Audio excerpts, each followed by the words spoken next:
Domma. Well, Look, don't worry. We're going to get this right, bang on one day, and we're going to be laughing. there's nothing to worry about. We'll just But it's all good. It's once all it good. comes out, we can freaking crop that through the It's all YouTube good. editor, which is always elite. So apologies for anyone that's listening. Yeah, we got as I was saying, we got a big show. NBA to cover. AFL Finals was elite. We got an F1 Grand Prix coming up this week. We have some UFC news. We've got bloody some of the craziest stuff happened during the EPL over the weekend. NFL. Saucy went 4 from 4 in his tips. He's got a lot to discuss Five there. from five, Dommer. Don't cheat me out. I Five put a from late one in five. there once I seen the line come in from 7. I was confident at 7 with Green Bay Packers on Monday Night Football.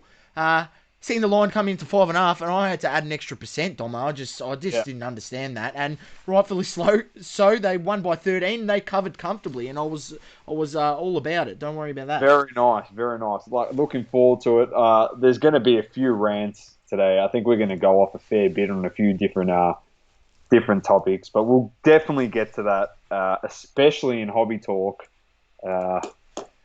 Sauce could jump out of his seat there and lose his marbles, and you know what? I'm looking forward to it. Let's be honest. I'm looking forward to it. All right, let's get stuck straight into it. Let's get into it, NBA. Dommer. Everyone thought hopeful. Lake Show. Let's go. Regardless of what happens, either Saucy or I am going to be correct on the outcome. I said it was going You to be said 4-1, 4-1. Yep. and it's not going to 7. So it's And I either going said to be 4-2, and I did come out confident after one of our post games when we went up 2-zip, and I was like saying, "No, we're going to win at 4-1, Dom. I'm going to have to go with your thing." It's okay. And not for anything, Dom. It's 3-1, and you are facing the not only coming back from a 3-1 lead, which obviously we know there's only one man in history who's been able to pull off that comeback, that being the man who you are facing, LeBron James, with the Cleveland Cavaliers back in 2016. But in a closeout game, unfortunately, LeBron James goes to another planet. He plays unbelievably well.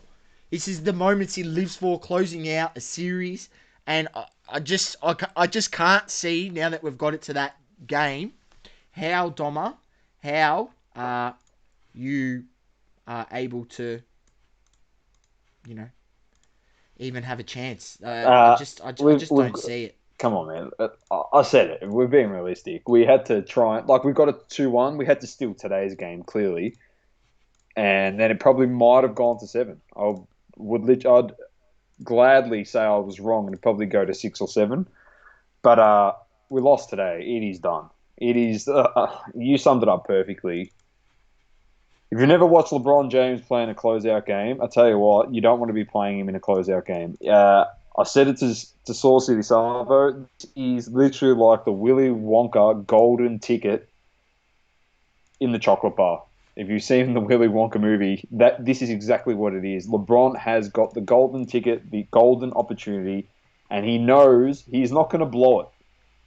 He's going to try and leave it all on the floor and just try and decimate the Heat in the next game. And I know Miami's going to throw everything that they possibly can at LeBron, but it was proven once again today.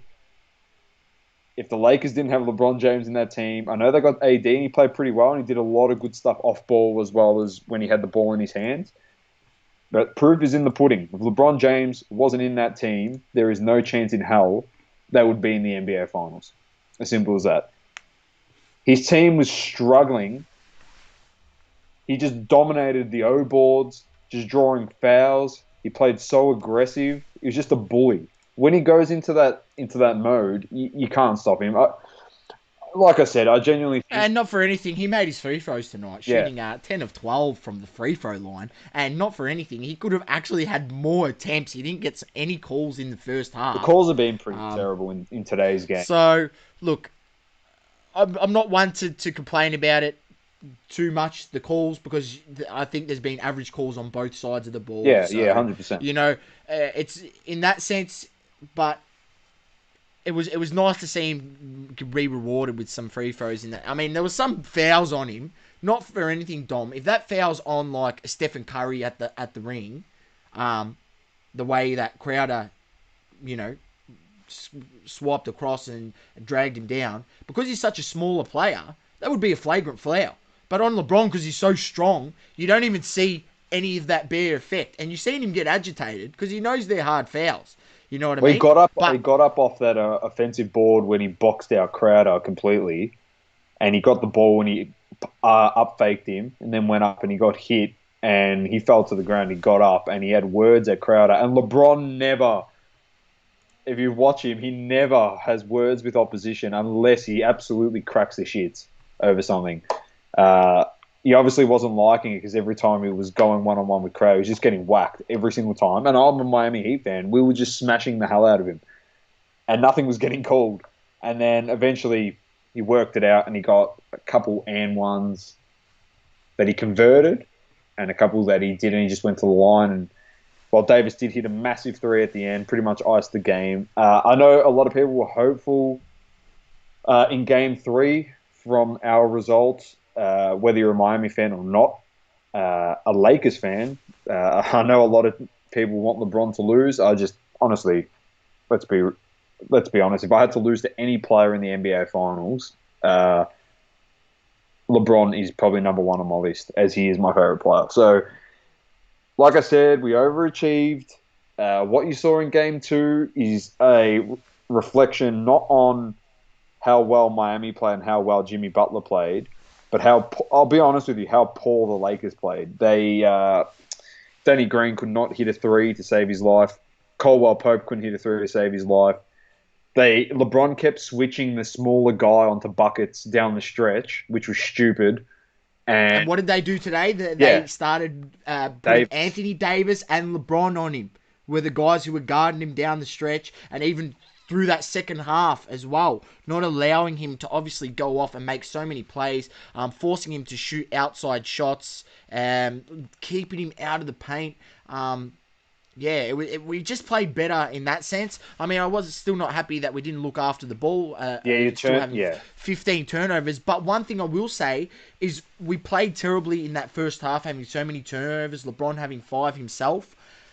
But coming out in the second half, LeBron only had 1 turnover. I think we only ended up having like 5 for the rest of the game in that second half. We were able to turn that around, and that was the difference in the end, because we were able to get more possessions. I think on the offensive boards, once again getting another 10 second chance opportunities. You guys did really well on the boards as well. In a sense, you've been killed by more than, I think you only lost it here by 6 on the boards, but still. As you've seen, there was still just some hustle plays that our guys made. Obviously, Rondo being able to get those offensive boards. He's been good. He's been good so playoff, Rondo. Man. So good. We said you need role players to step up. I mean, today, and our bench played good. Like, our bench has been good the last 2 games. So, if not for anything, in the last game, our bench was actually better than our starters. You know, you had LeBron really struggled, and AD obviously struggled heaps. And that was a big factor in us losing the previous match, and not for anything allowing Jimmy Buckets to have his way and do whatever the hell he wanted inside the lane. But today we were able to rectify those things and come away with a victory. I thought AD would probably score a bit more, but he had a great game, I would say, on the defensive end, having 4 blocks and a steal. That's good stuff. And his rebounding, which he usually cops a bit of flack for, he ended up with 9, so you'll take that. And we look. It wasn't, to be honest, it wasn't pretty, but we were able to put. Oh, it was gross. Together. It was absolutely gross. I said to you, it was an ugly game in the first half. It was an ugly game. A disgrace. But both sides. Yeah, honestly, Tyler Hero missing wide open threes, corner 3, I think wide open. Hero didn't hit a 3 till midway through the third quarter. Oh yeah, I was like. It was just that type of game, man. It was ugly, but it was just like the team that was going to clean it up down the stretch. Obviously, you get a few calls, but you make your luck when you attack the basket, which LeBron did. And yeah, we were just too strong. Look, that's it. And it's over, yeah. I'm telling you, we're winning the next game. We're winning the next game. Saturday, come here. what's that? Saturday here, Friday Yeah, in the US, Friday night. Friday. I'll Game check over. that. Yeah, well, it'll be good because we will be definitely doing some lives for Yeah, the that. 10th. It's finished. I said it. That was the other thing as well. You mentioned it there from game three. You had over 20 turnovers, I think, in that game. So you had 15 today, and you won by whatever it was, by six, and you had 15. So if you use the ball so well, like you did in game one and game two, you just see what happens to us. You get extra possessions. It's a lot tougher for us to defend it.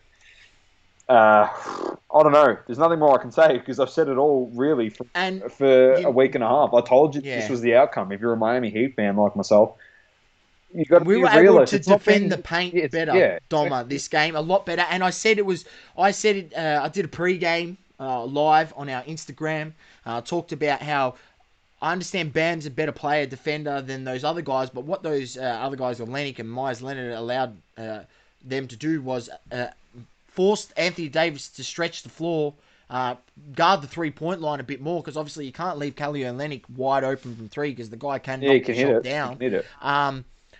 And that allowed Jimmy Buckets to have more opportunity at the rim. You know, they weren't getting Anthony Davis challenging him as much. Lakers made that adjustment this game, and that was key. That You was know, the key. we kept Jimmy Buckets. All right, he was 20. He still scored 22 points. I think he had 8 assists or Well, they something. had 40 But in the last game, so he had 40 in the last game. We've kept him to from 40 to 22. You know, you'll take that. You know, he's still going to make some shots. He's still a great player. But you know, it's about making those adjustments game to game.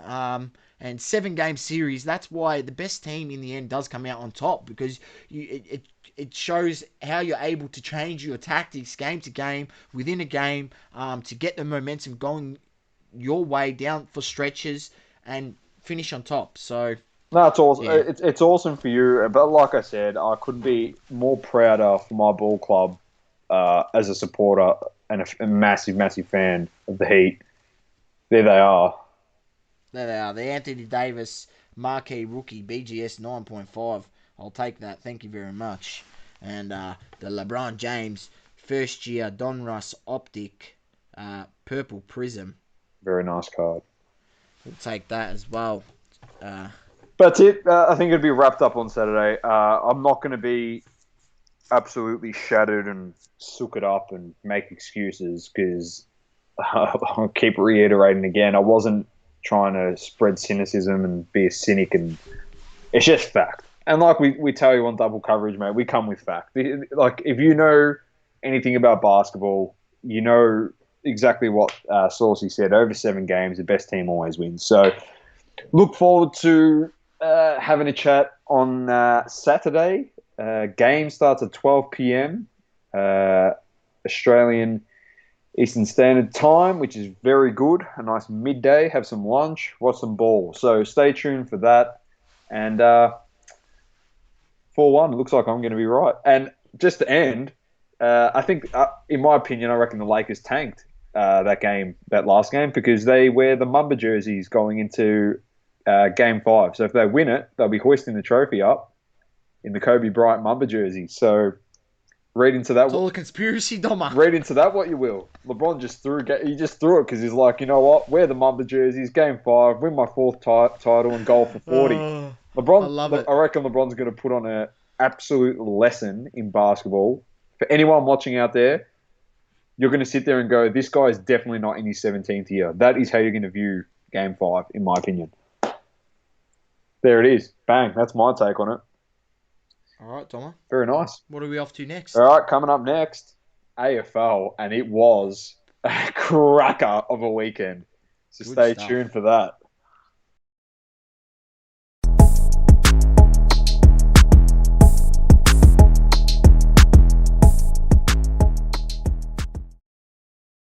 Two, one. And we're back. Saucy. Saucy. My oh Speak to me, my, Dommer. did we have a great weekend in AFL football? It was. They were some of the greatest finals games I've ever seen. That West Coast and Collingwood Oh, game, not for anything, Domma. I think we gave out some absolutely pearling advice on that game where we said, what did I say? You said I'm gonna tip Collingwood by 2 points. They won by one. I'll give you that. You were 1 point off. That's mate, pretty they good. mate, they should have got the That's two pretty points. The good. ball bounced on the behind line and bounced out of the goals to McGovern with like 50 seconds left. I was like, go in for a behind, you bloody thing. Oh, I'll spew Right? it. And we called it. I said, take that plus 13.5 points on the line and put that in your multis. That's a little banker for you with that $1.90. And if you took that advice out there, ladies and gents, you might have made some cash along with my NFL tips, which were absolutely on fire. But the AFL, for what it's been slated this year at times throughout the media, the game not being nice to watch and whatever, those games just showed that when you get the quality teams playing each other, you get quality football. 100%. In the end of the day, these are the best 8 teams left in the competition, and rightfully so. And as we said from day dot, because of the circumstances of this year, it doesn't matter if you're a home team. Everyone's pretty much in the same situation. So anything can happen, and it was proven on Saturday night when the Pies beat the Eagles. Really, anything's possible. We'll just quickly go through a rundown. On the Thursday night, Port Adelaide played the Cats down in South Australia. I'll tell you what, if the Tomahawk could have kicked straight, Port Adelaide would be finding themselves playing in a semi-final this week, not straight into a prelim. I put that up on the Instagram story. I said Tomahawk as a All Australian full forward selection this year. These are the games. These are the moments you got to live for. These are the moments that you got to step up in, and to have 5 scoring opportunities and not even to kick 2 at least, and that would have been I reckon semi that. pass. I That would reckon have no, been, but yeah, you I still know, reckon it's enough to win the game if he does that because the momentum shifts completely. Like he he missed missed some everything. apps. He missed some goals that I I'm was trying like, to I find him couldn't here. believe Where what I is he? was Nah, watching. let's go to the behinds counter because he would just be on top with 5, 0 goals, 5, 0 goals, 5. That's and he horrendous played well. stuff. Yeah, 13 touches, 8 kicks, 5 handballs, 7 marks. Like he played really well. On the other end, you got old Peter Cech, Brad Ebert with the helmet, kicked 2 goals, old helmet head, and pretty much was the X factor in this game. He was. No one expected him to come out and play as well as he did. He looked so threatening every time the ball was down there. So they kicked themselves out of it. They seem to do this every time. A lot of people saying it's straight sets for the Cats here and it's all over. Conversion rate, Domma, are absolutely measly. 29.4% on inside 50s. That will not win you any games of football. Sorry, but I agree. that's where the game's lost. They got the ball down there. They had opportunities. You've got to take those chances in finals footy. That's just the way it is. You can't allow opportunity after opportunity to be wasted, because not only does that let Port Adelaide off the hook, but you've seen the most important thing in an AFL game is scoreboard pressure. If you can put that scoreboard Oh, pressure, be 100%. able to get consistent scoring and be able to get goals back when you get scored against, that allows momentum in games and sways the momentum to your favour. And momentum is a great and beautiful thing, because once it gets going, it can be unstoppable. And it happens in 100% again. every sport. It happens in every sport. AFL's no different. You see it in basketball, the same thing. When momentum going with your team, and now with AFL, with the whole rule change about there not being able to flood back players, you get that momentum going your way, and you start winning those centre clearances and getting it, locking in your 50, scoring repeat entries, goal after goal. You know, good night to the other team. So Oh, I it agree. can change the game so much. Unfortunately, it came down to Geelong not taking their chances, as you said. And Tomahawk got to be better. You Got got to to be be better. better. All Australian 100%. full forward got to be better. Port got that done by 16 points. Saucey had them covered by 13. He almost nailed it for the margin. I had Port by 8. We both got the tip there, which was fantastic. Next up on Friday night, we had... I'll tell you what. You and I have called that the season was over 3 months ago and have been saying it for the last 3 months that the best team in the comp is Richmond. And I'll tell you one thing, ladies and gents. We're not wrong. I'm sticking by it. I'm not getting sucked into that. You've just lit a fire under the reigning premiers, mate. You reckon they're going to settle for that crap? Genuinely, you reckon they're going to settle for that? I feel sorry for St Kilda this week. Like, I really do. Richmond could just come on and give them a bath. But in saying that, props to the Lions. They played a great game of football. 10 goals, 9. Since that bye, we've been saying it, since that bye, they've kicked so accurately. And we said if that can transition into finals football, the accurate kicking is a different ball game for that football club. What do you know? They kicked accurately from the get-go, and have a look at them.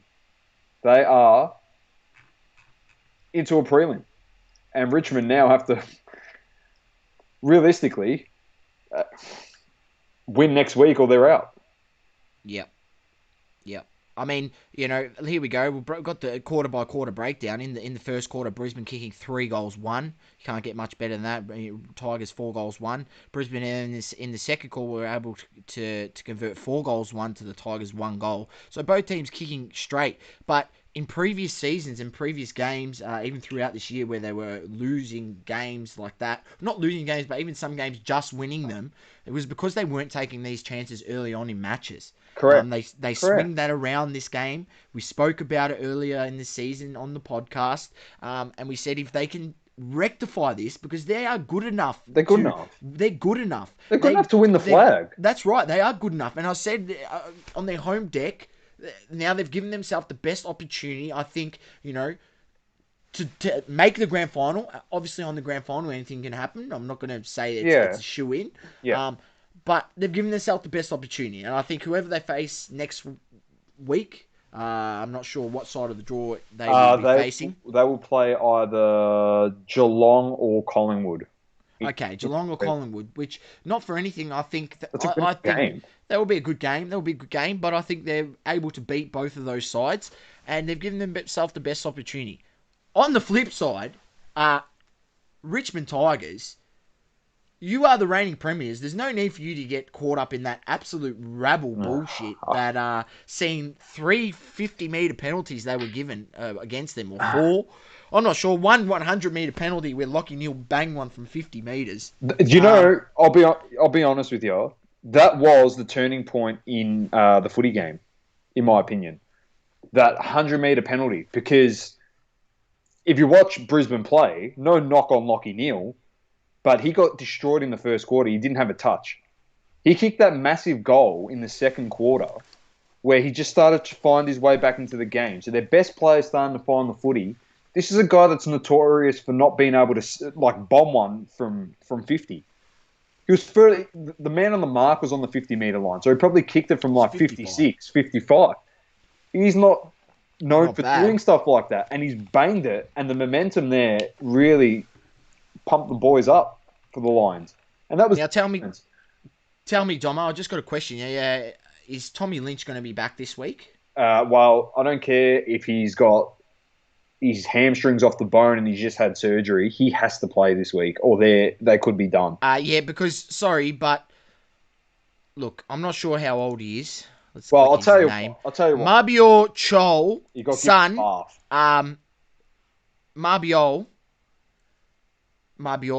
Chol, you cannot play from behind when you are in the forward 50. So many times you just seen him caught behind his defender, stepping in front, able to take the intercept marks.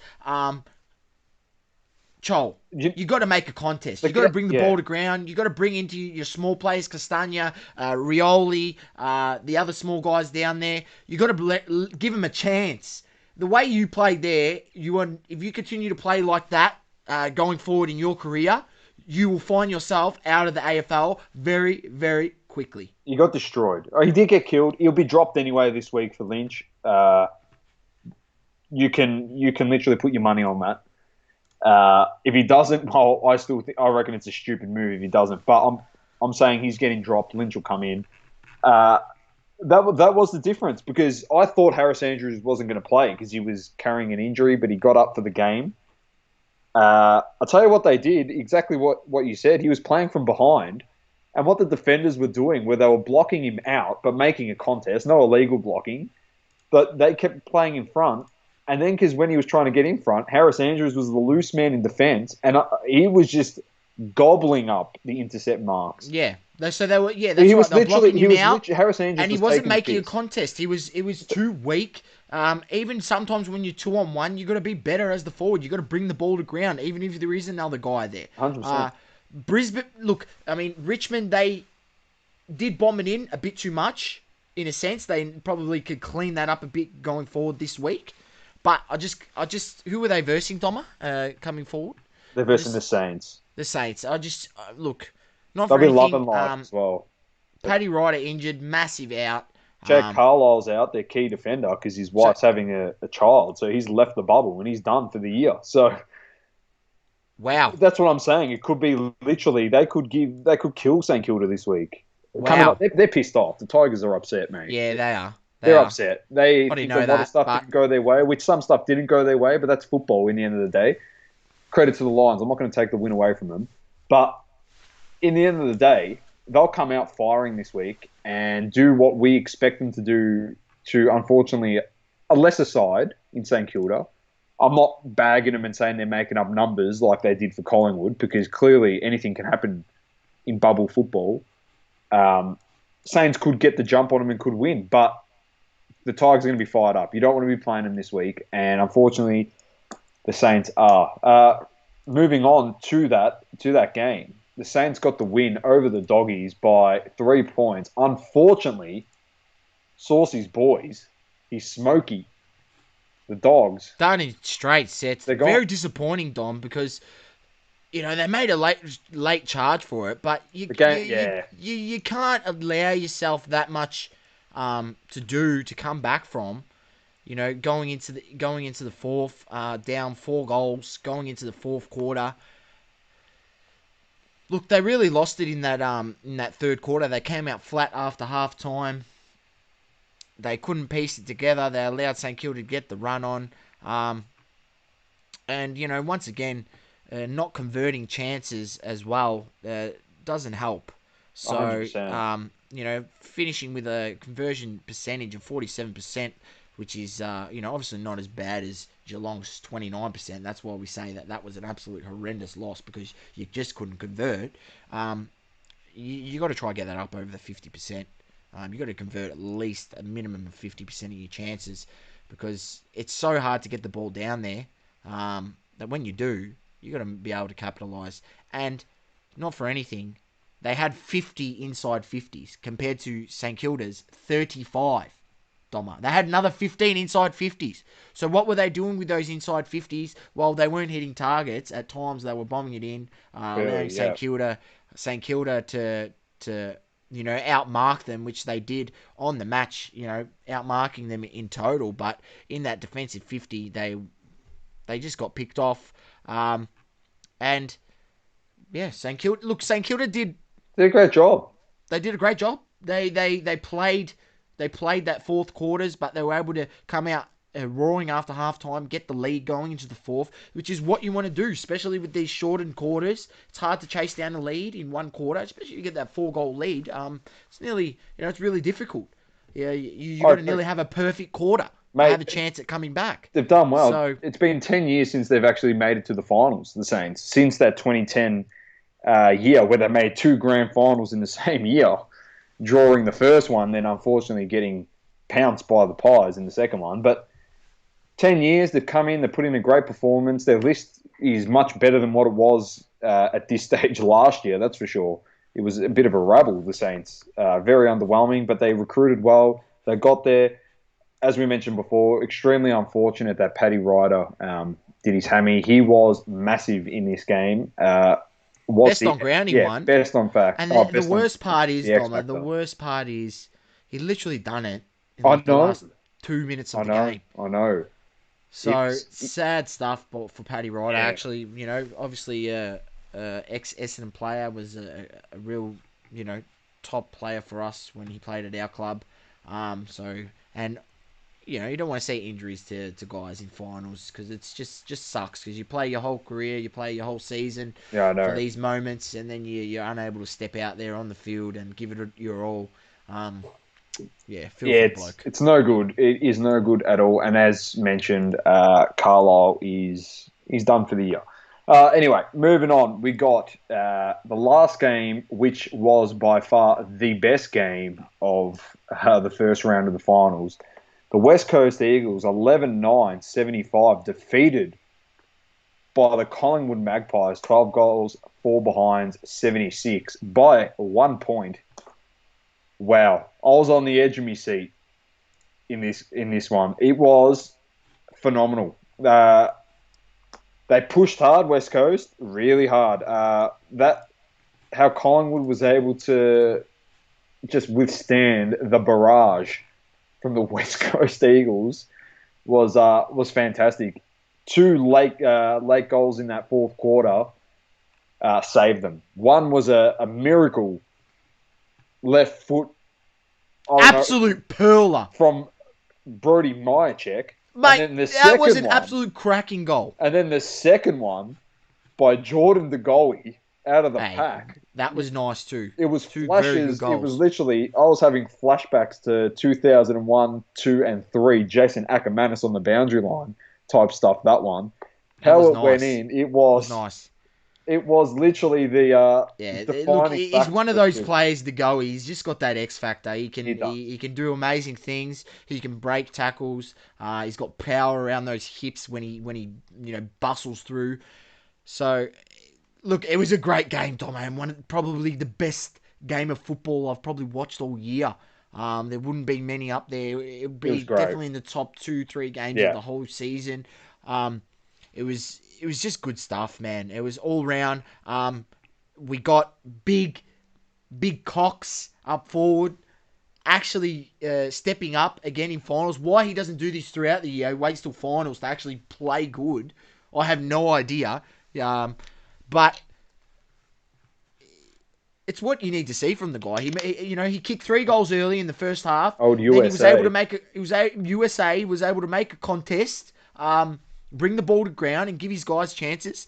And Collingwood, they played well. They played well. They They played so they well, man. they did enough. And at times they were able to respond. Obviously, West Coast were coming. I'm pretty sure Collingwood led.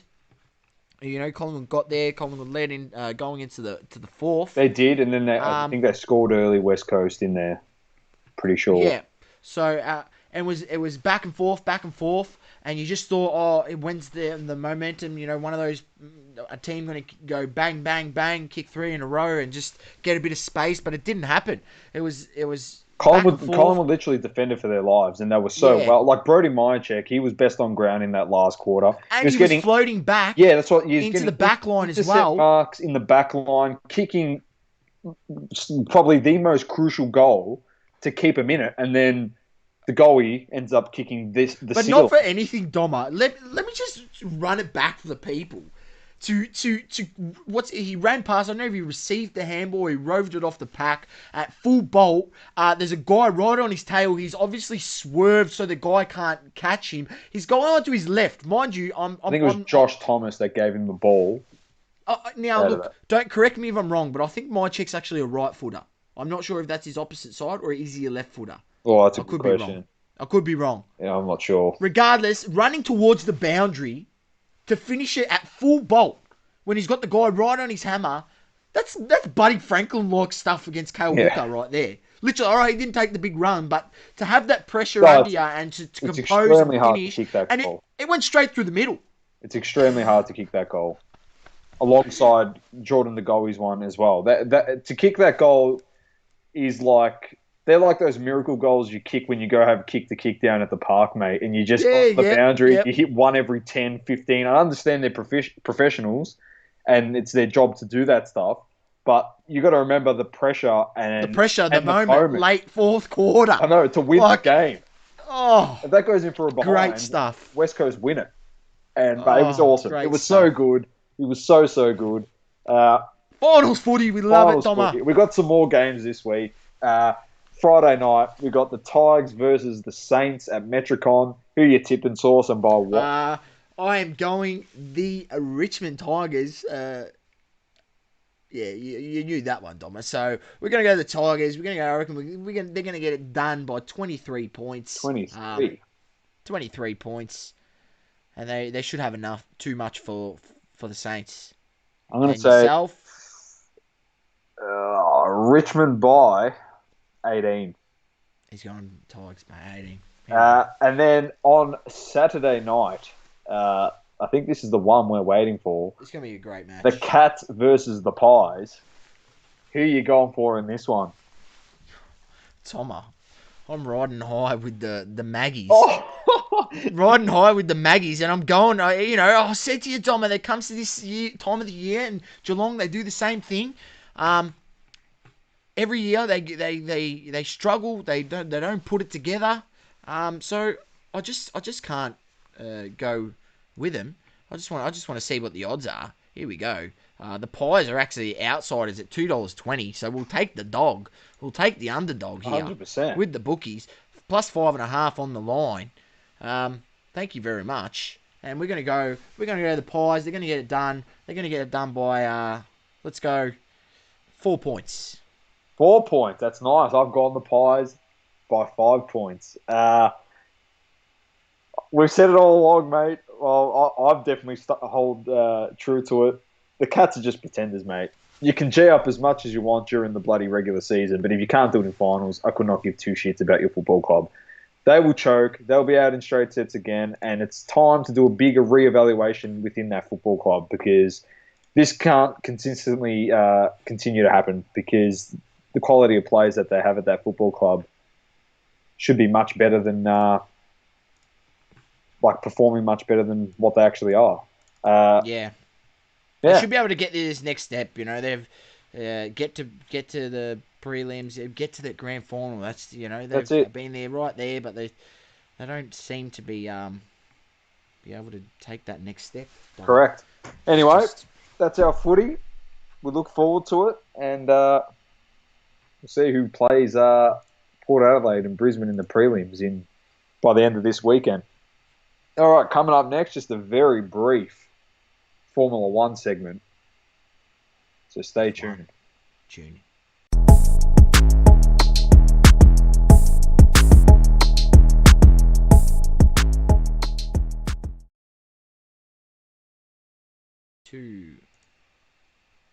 All right, we're back. F1's is also back this week. Thank goodness I've missed it. I'll tell you what, I won't be missing the race this week because it will be an 11 p.m. race because it's a European race this week, not in Russia. So this week we have the Formula One. I'm going to try some accent stuff here. I'm not very good with it, but the Formula One Aramco Grosjean Prix der Eifer GP in Germany. There's a bit of German accent there. Looking forward to it. Race has got a week off. Now they're back into it. Hopefully Stroll and Carlos Sainz can actually finish a race this week. And hopefully bloody Lewis Hamilton doesn't win, as we like to say every single week. But if he wins this week, he will tie Michael Schumacher for most Grand Prix victories in the history of the sport with 91. Can he do it, or will he choke again and not be able to equalise it? And then he has the ultimate task of becoming the most winningest driver in the history of Formula One in 2 weeks' time. I think after the German Grand Prix is the next race. Don't know where it is, but I'll report it to you when we get to it. So yeah, that's I love it, Domma. I love it. That's me F1. So short, sharp, and concise. sweet, and hopefully my boy Lando puts on a clinic. Anyway, coming up next, Sauce has got some UFC news.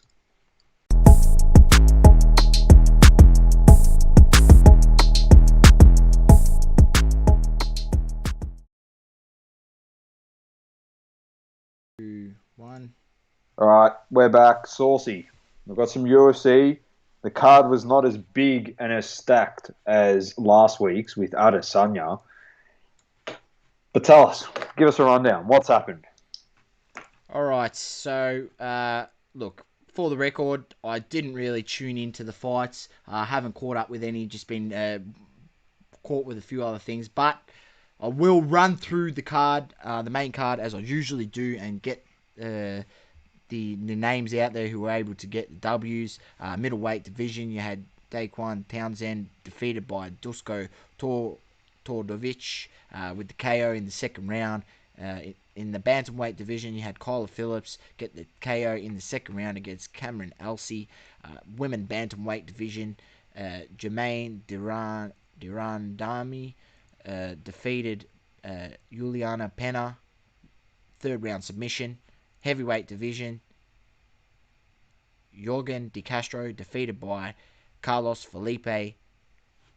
And the women bantamweight division, the main event, Holly Holm got the decision in a 5-round fight against Irene Aldana. Didn't watch any of the fights. Some interesting results. Might go catch up a few of those later down the track, and just for a bit of light viewing when I'm potentially sitting on the toilet or something. I mean, you know, when you got the fight, you know, like these fights down here, a couple of knockouts in the second round. That's 8 minutes of viewing, Domma. That's perfect toilet time. Popping one out, just view a UFC fight. What's happened to this show? What's happened to this show? Oh, fuck. There's no script here, ladies and gentlemen. No we make script, it up as we We've got go. no producers. We are the producers. No one in our ears telling us not to talk about shit or not, so... All right, Just moving follow. on. We're definitely going to move on to UFC Fight Night. Moraes versus Zandhagen. All right, you got the. We're going to run through the main card as I usually do. Featherweight division: Yusuf Zalal versus Ilya Tuporia. Oh, and Ilya Topuria is 8-0, so tune into that one. You know I love watching those ones Undefeated. that are undefeated. Heavyweight, Tom Aspinall versus Alan Badeau. Definitely tune in there, heavyweight division. That's going to go down nicely. Middleweight, Marquez Perez versus Driscus Duplessis. I'm guessing he might be South African. Heavyweight division, Ben Rothwell versus Marcin Tybura. Featherweight division, co-main event, Edison Barbosa versus Marquin Americani. And bantamweight main event, Marlon Moraes versus Corey Sandhagen. Tune in this Sunday, 11 a.m. Yeah, I'm pretty sure that one's just on ESPN. Yeah, I think standard. it is. Yeah. There's no main events. You know, the following week is what we're going to gear up for, and we'll really give a big, Yes. we'll give a big rundown next week. The week after this, we've got a massive fight night, and I'm really looking forward to it. Anyone out there, we've got look forward to the Korean Zombie Chan Sung Jung against Brian Ortega. So that will be a good match in the featherweight division. And anyone who hasn't seen Korean Zombie fight, the man just does some amazing stuff. So he's got one of the most craziest knockouts I've ever seen in UFC.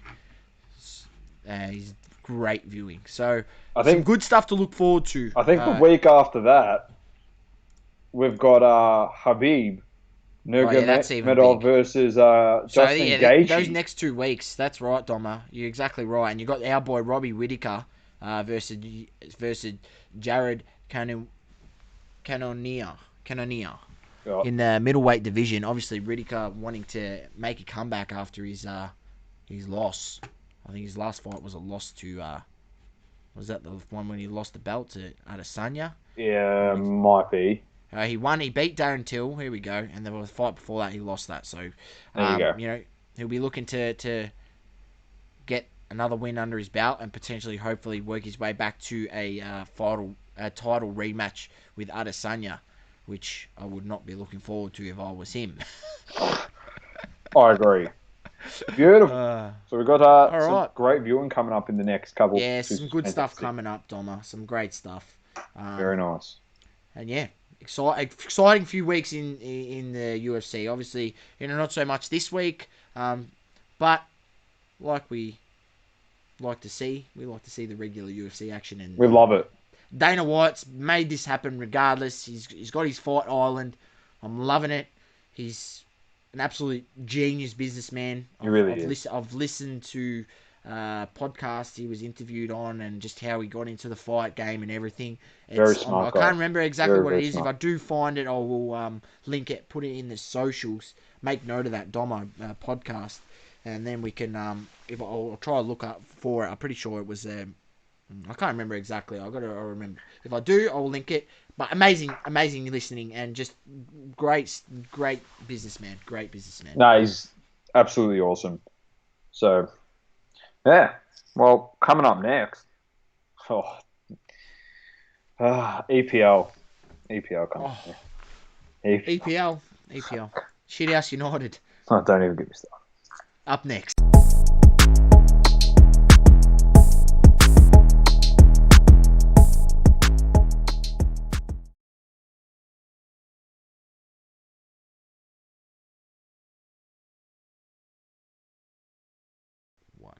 All right.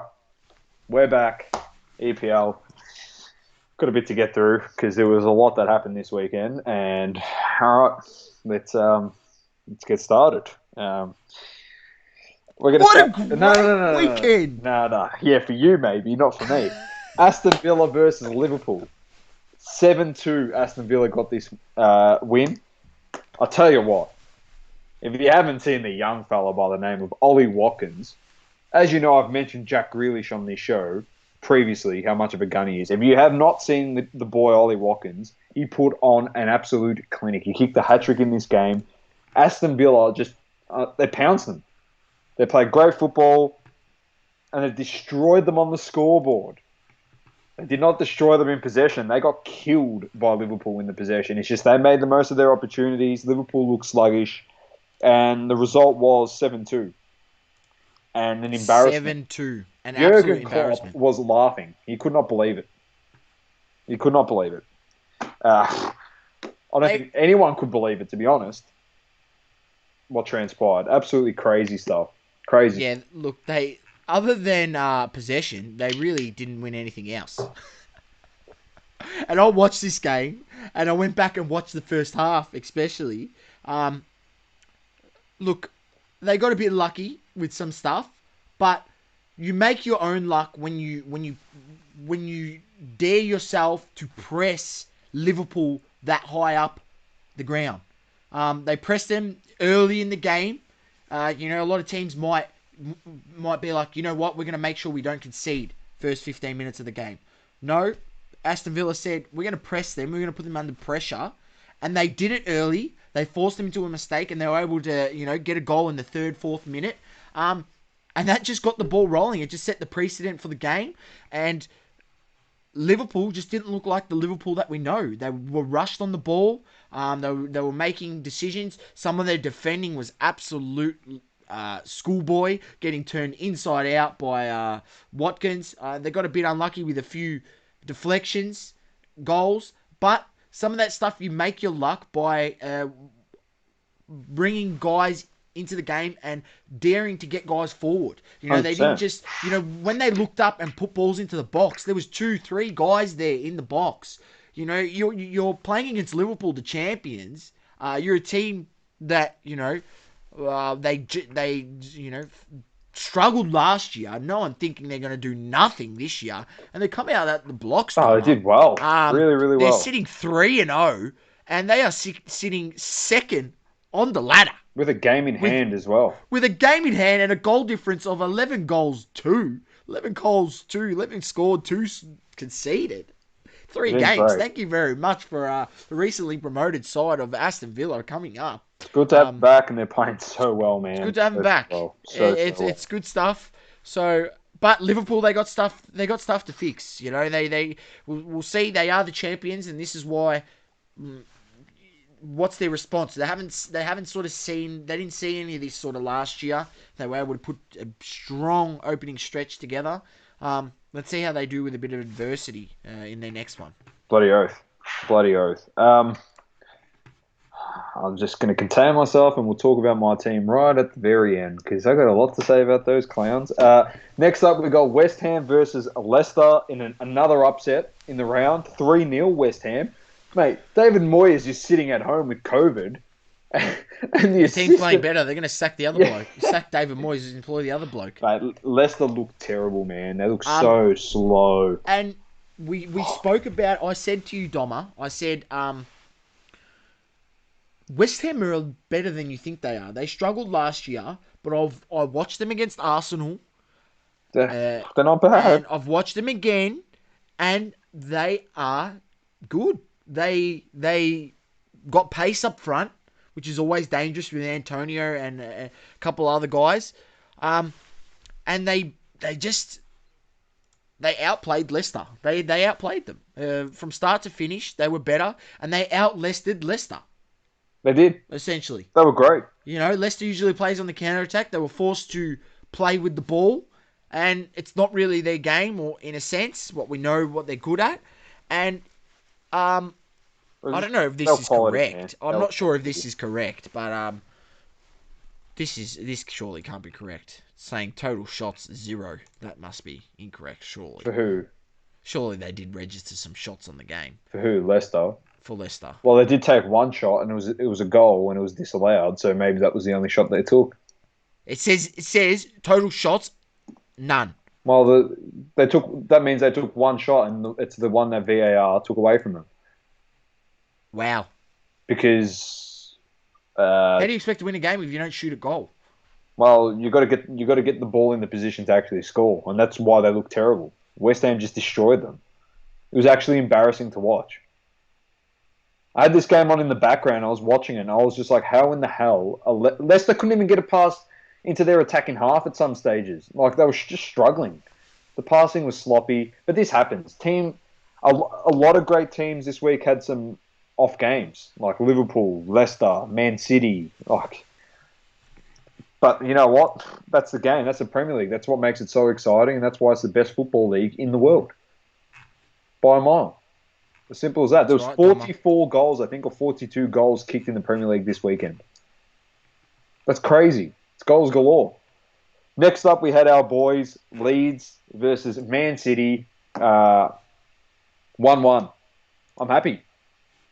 You'd be happy with that result as well, Saucy. Leeds getting 1-1 on Man City. Once again, very happy. Very happy. Man City absolutely struggling. Absolutely struggling. You know, I don't know, the way that they're playing doesn't give me confidence, Domma. It's not the.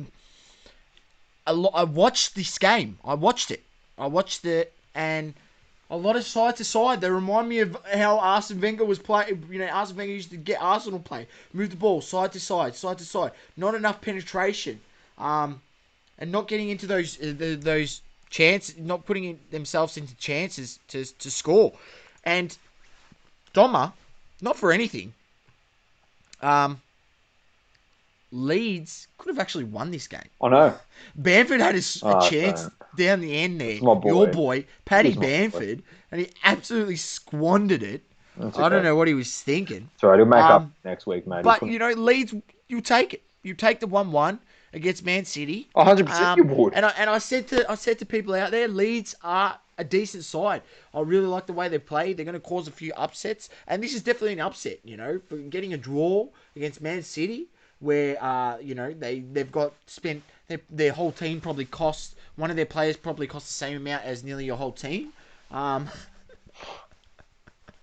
It's a disgrace. It's a win for the little guys, man. It's a win for the little guys. It just proves to you that money's not everything.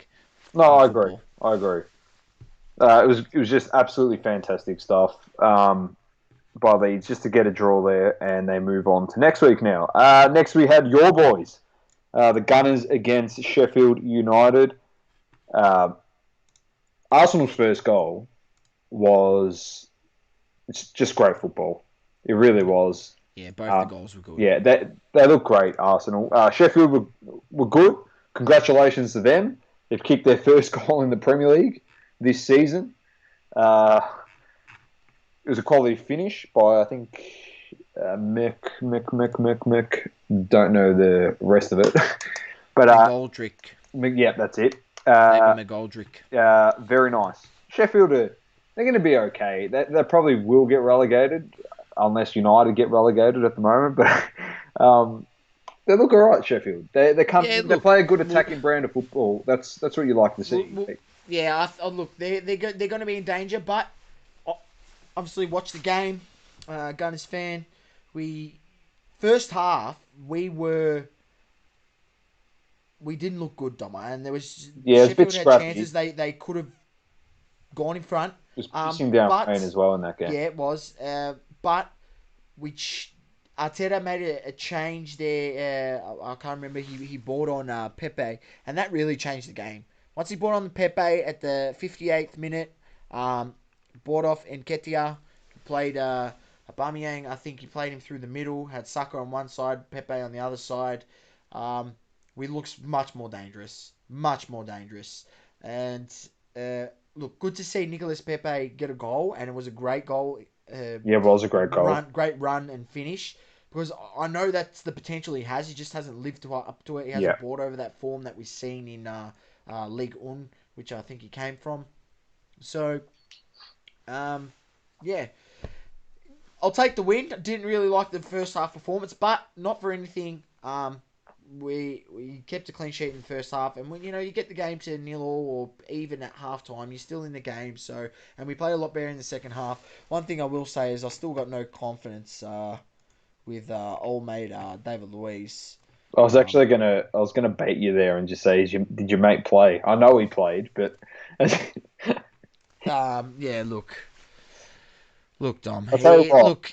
He does some good. He does some good things, and not for anything, he's definitely our best passing centre back. He can pick out a pass. He's playing because he's bought into Arteta's game plan, unlike someone by the names of Mesut Ozil. So yeah, what's happened? He was saying he was talking smack or something. He was talking smack because he doesn't agree with what the coach is doing, mate. Here's a reality check for you, Mesut. Who I know you're getting paid a shit ton of money to do nothing. But here's a reality check for you. I don't care how much money in the world you have. If your boss tells you to do something, unless it's going to jeopardize your life, if he tells you to do something for the benefit of the team, because it is a team sport, if you wanted to look out for yourself, you go do something called a sport called boxing or tennis or Formula One race car driving, because that's one person to do the job. When you play a team sport, you shut your mouth and you do it. You're a great player and you're pissing away some of the greatest moments of your career, like at this age. Like, you should be playing great football here. And if you don't Not for anything, Dom, he's got to get playing. I don't know if he's retired. Did he retire from national football? I think he did. Maybe. I'm not sure. You'd want to be playing anyway. This is the thing. If you don't want to be at Arsenal, you play to get your stock up, so then they can trade you somewhere, so then you can leave. You can dictate. If you dominate, you can dictate and say, yeah, okay, I don't want to play here.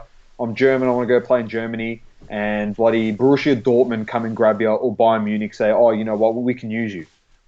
Instead of just pissing and moaning and sucking it up, it's the same thing, the same advice we gave Gareth Bale. If you don't like it, like, why don't you play so your stock goes up and you get traded? Or you can just walk somewhere. Like, I just don't get it. It's called ego. Look, at the end of the day, he's a lemon, but...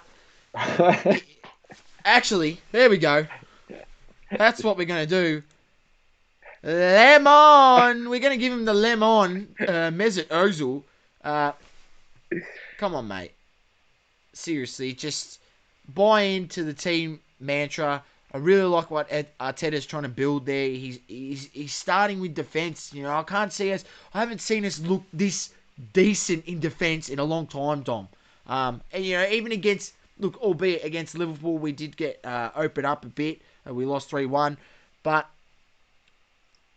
we're not losing 6-1 like United, so... Oh, here he goes. Oh, very funny. Oh, yeah. Fucking United. You wait till I get to them. All right, let's move on to the next game. That's enough about my boys. We're doing all right. Chelsea Palace It was 4-0. Palace worst game so far this year. Chelsea, Chilwell scored on debut. Zuma with the second, with the header, and Jorginho kicked a brace off penalties for the third and fourth goal. This looked much more like Chelsea. Yeah. They'll be very Look, they've good got with players to get chemistry. back. Don't forget. Tell Yeah, you, I tell obviously you what. they got Pulisic to come back from injury, and there's Oh, also another one to come back. Another good player. I can't remember his name. I Go on, tell you Domma. what. I tell you what's going to happen if the rest of these top tier teams start having like sluggish games and it becomes a consistent thing, especially like a Man City thing, like which is becoming consistent now, which is a problem because to get out of a rut, it's much harder than to play yourself into form. Uh, well, sorry, to be on a win streak and have great form and nothing goes wrong. So to work out of the hard times is much harder.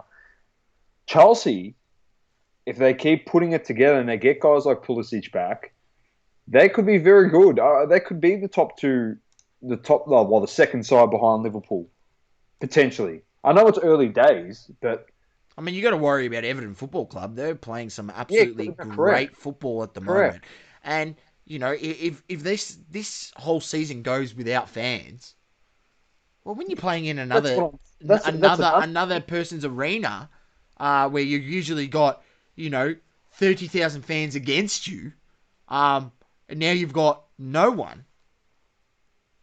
Hey, Exactly right. It's it must anyone's be, to it win, must be, man. it must be. You're going to see some upsets. So I just think, obviously, fans play a part in a game, whether you want to admit it or not. I think they do, especially in those in soccer where you've got your own stadium and everything. You know, 100%, 100%. But they look good. We'll see what happens going forward. But they're starting to string it together.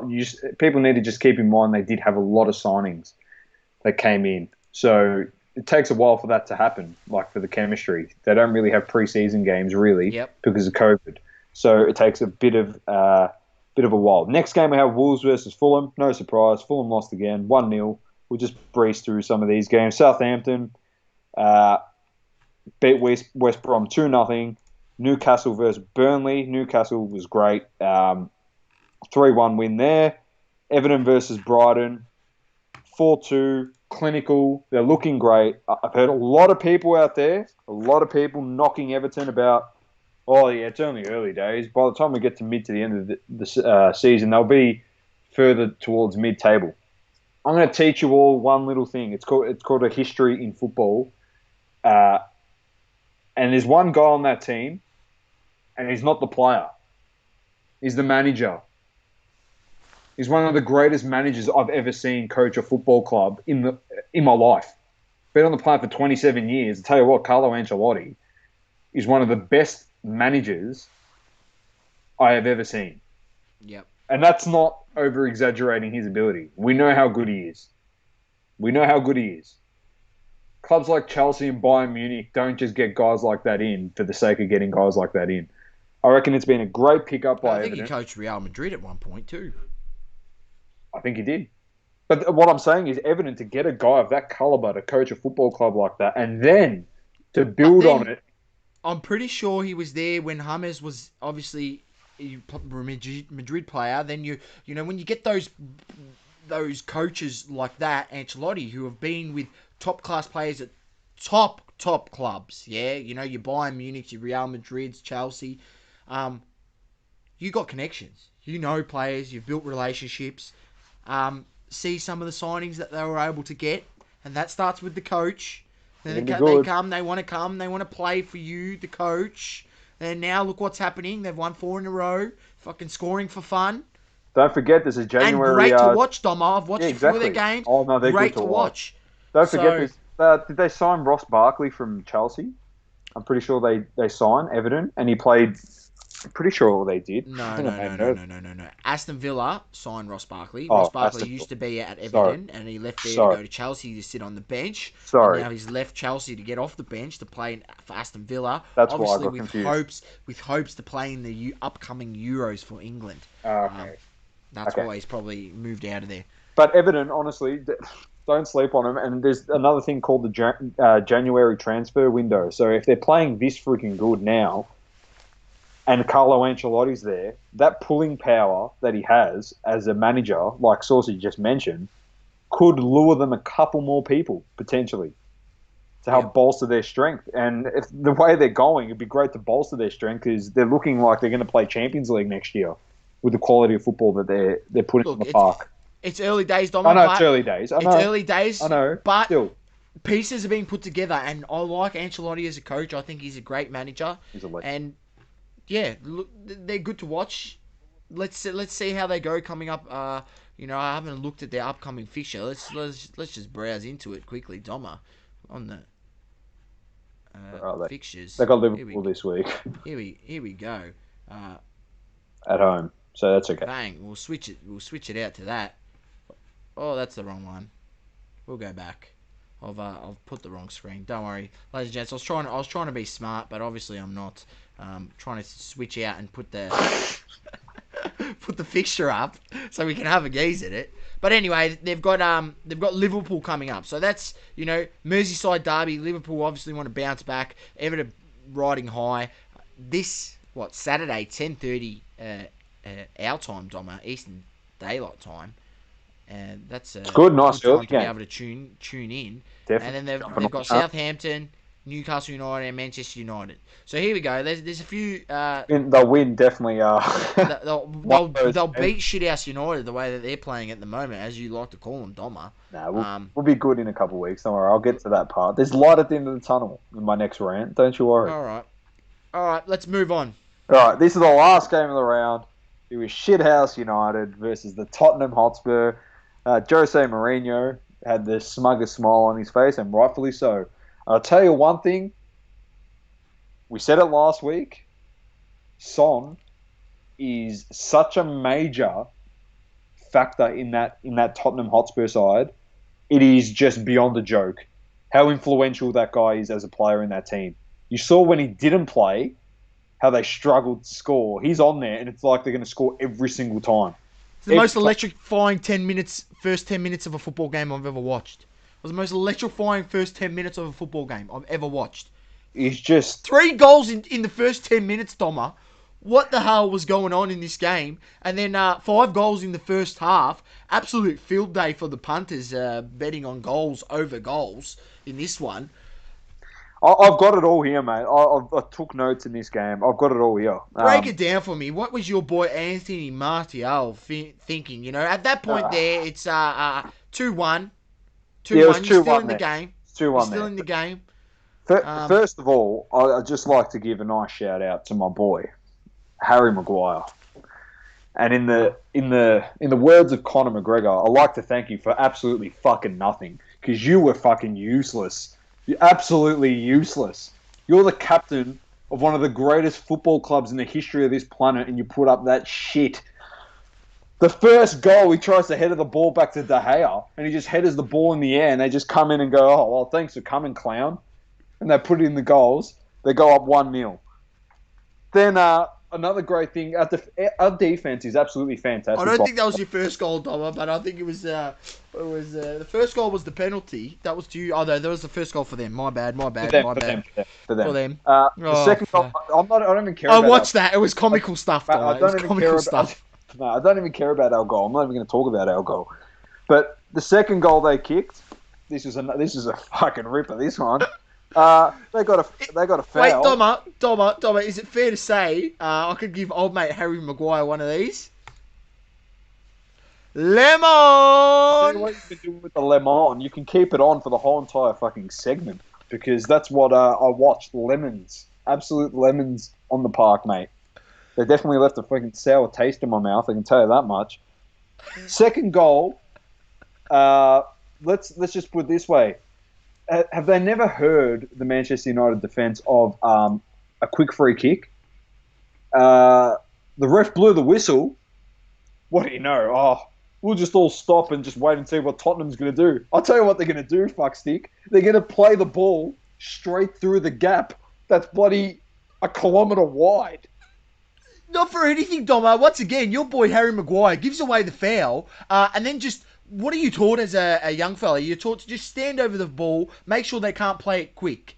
He runs, backs off. Harry Kane says, "Thank you very much." That connection between him and Son is absolutely on fire at the moment. Plays it straight through to old mate Son, and old mate Son, delightful finish, chip over the outstretched leg of the keeper into the far post. There you go, 2-1. Thank you very much. I know I'm getting fired up. That's why we have the But then explicit. keep That's why going, we've got Domma. the Keep going. explicit Keep going. symbol on the podcast for these specific rants. Keep where going. I don't get fired up very often with a lot of shit. Harry Maguire, 2 mistakes, 2 goals. Yeah, Eric Bailly was also part of that last one. He came in this week to try and fix the defense, but clearly that didn't work.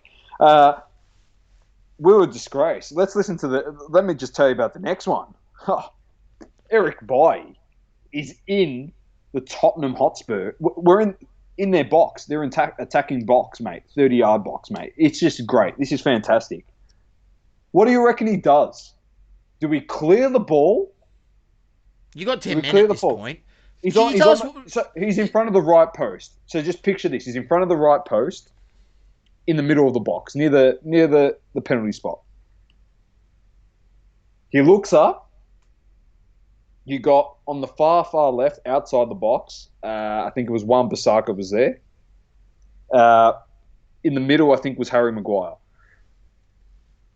Number one option is not to look at Wan-Bissaka. The number 2 option was not even to look at Harry Maguire. The first option, you clown, was when you looked up and you saw freaking 5 Tottenham players around you. You just boot the ball out. Like you said, we had 10 men. What do you reckon he does? I'll play it square across goal to Harry Maguire that had 2 Tottenham players on him. Now, Domma, just Domma, just break it down for the listeners out there. You played junior soccer for many years. Is that not just 101? I'll tell you what my coach taught me. Soccer mate. Coaching. You played defence as well. I was a left back. I played up until I was 19 outdoor. I'll tell you the first thing he said. If the ball comes into the box, you get it out of there. He goes, don't you dare play around with it. And he goes, the last thing you do is you kick the ball across goal. Now, I'll tell you what, I would have loved during my tenure as a junior footballer to be getting paid $100 million over freaking 5 years to play as a defender. But clearly I wasn't. But clearly Eric Bailly is. And how I know not to do what he did, and I wasn't even semi-professional as a footballer, is a disgrace. I'm not going to talk. Then they kicked 2 decent goals after that. They nutmegged De Gea. They kicked 2 decent goals. We tried to rally it together. Anyway, we come out in the second half. My boy, Bruno Fernandes, the only guy that I will never, ever, ever discount on this team, was subbed at half-time. Now, reports are saying that Bruno Fernandes walked into the locker room, and he's not the captain, mind you. Harry Maguire, I'm pretty sure, is still the captain of the Shithouse United Football Club. He walked in to the locker room and just called out Harry Maguire and just practically, to sum it up, he just abused him in front of the team and said, "What the fuck are you doing?"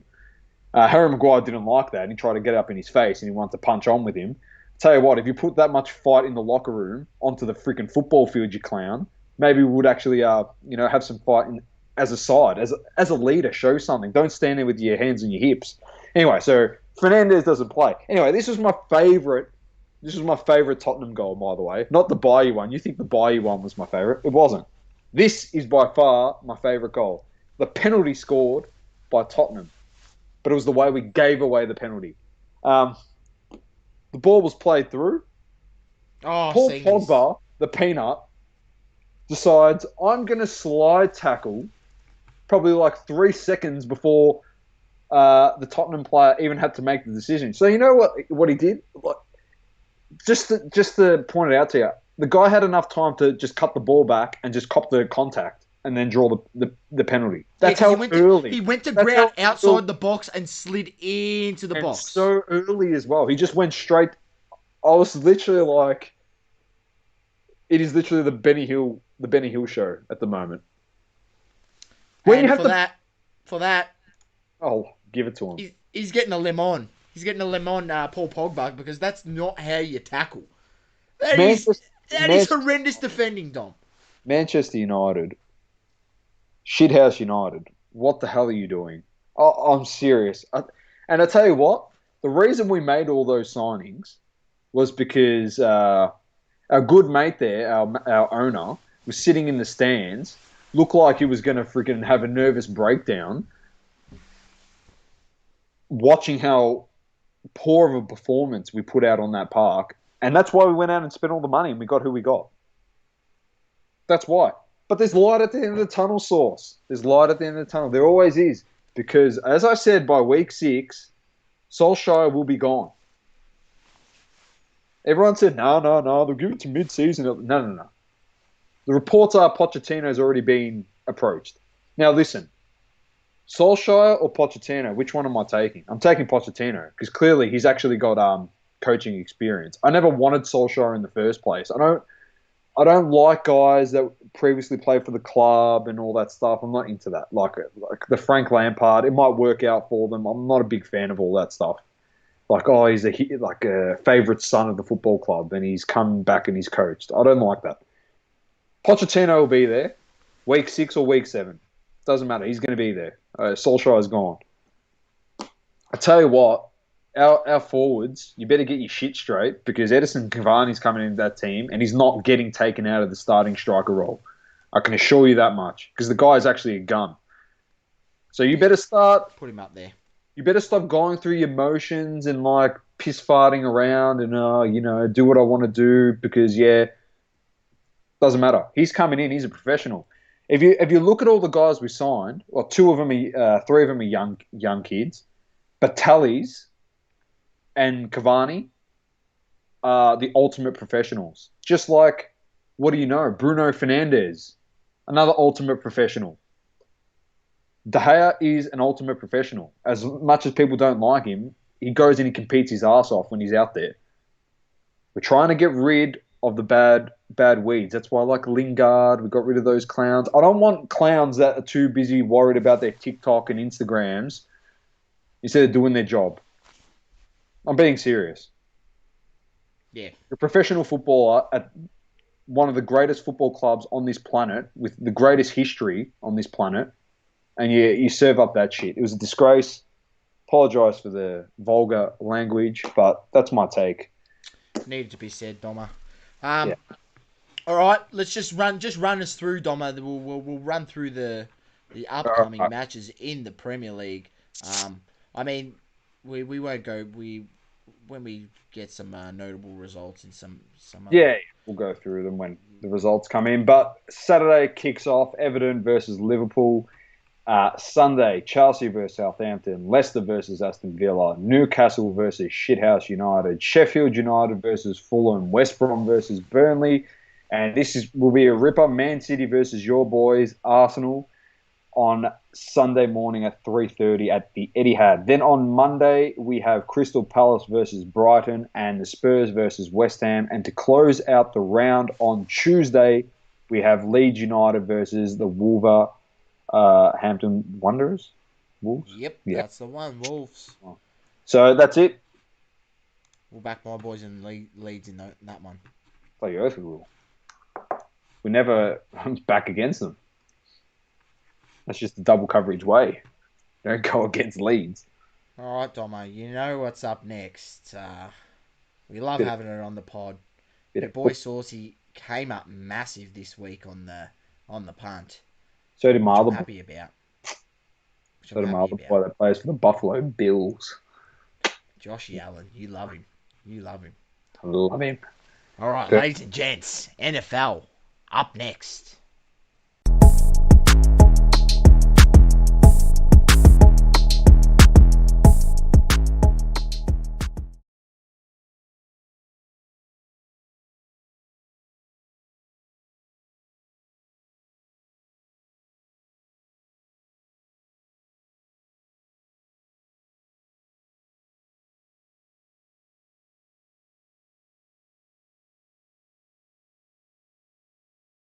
Two, one. All right, and we're back. NFL football. It was another great week. Gotta love it. Unfortunately, game was postponed. Tennessee and Pittsburgh because of some COVID contractions over there. And also Cam Newton was out this week as he tested positive for the New England Patriots.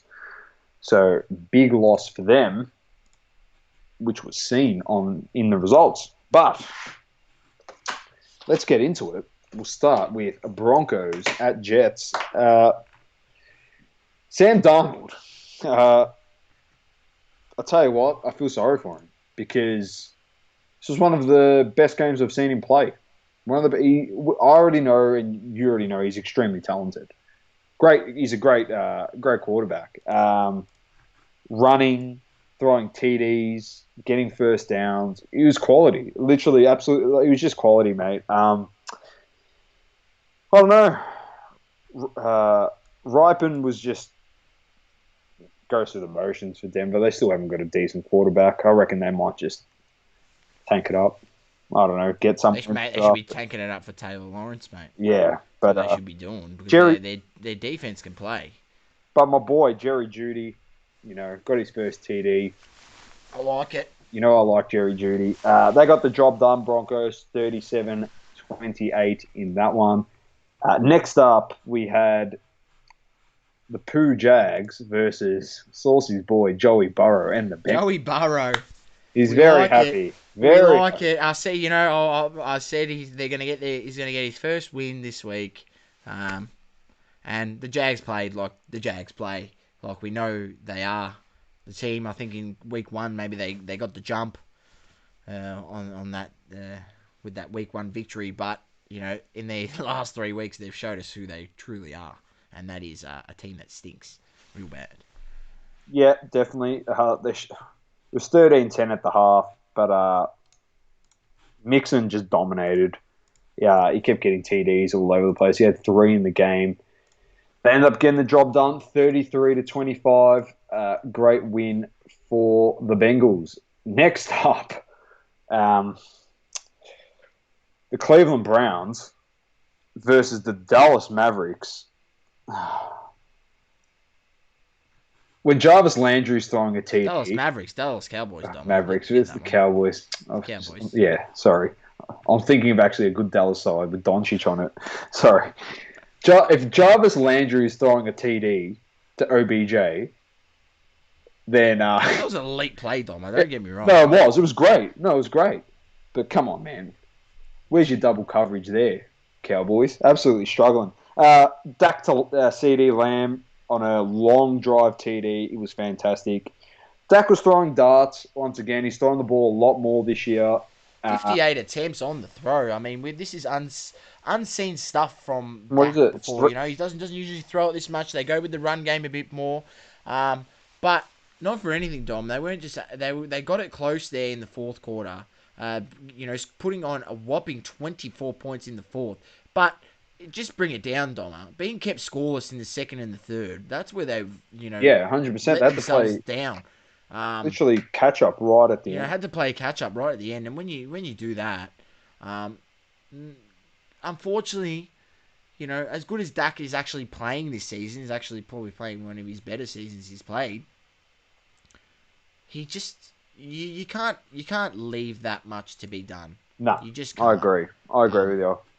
Too much work, mate. It's like we say, if you give teams 8-goal leads in AFL footy, mate, and you try and work your way back in. If you didn't give them the 8-goal lead, you wouldn't be in the position to be under so much pressure. That's right.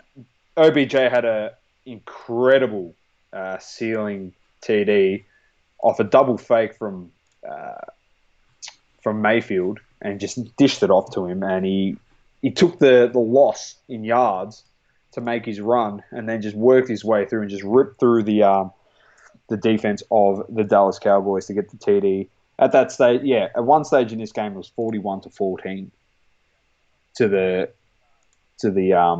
Browns. So, like you said, you can't leave a team with 27 points on you leading into the last quarter. All right, on to the next one. Next up, we had the Saints versus the My Super Bowl pick got back on track this week. Yeah, they're back on track, Sauce, but I'm not convinced with them. Look, your boy out there, Big Colin Cowherd, very, very, boisterous about the Saints' chances to not do anything this season. And it's a bit of a worry. It's a bit of a worry. I'm not going to lie.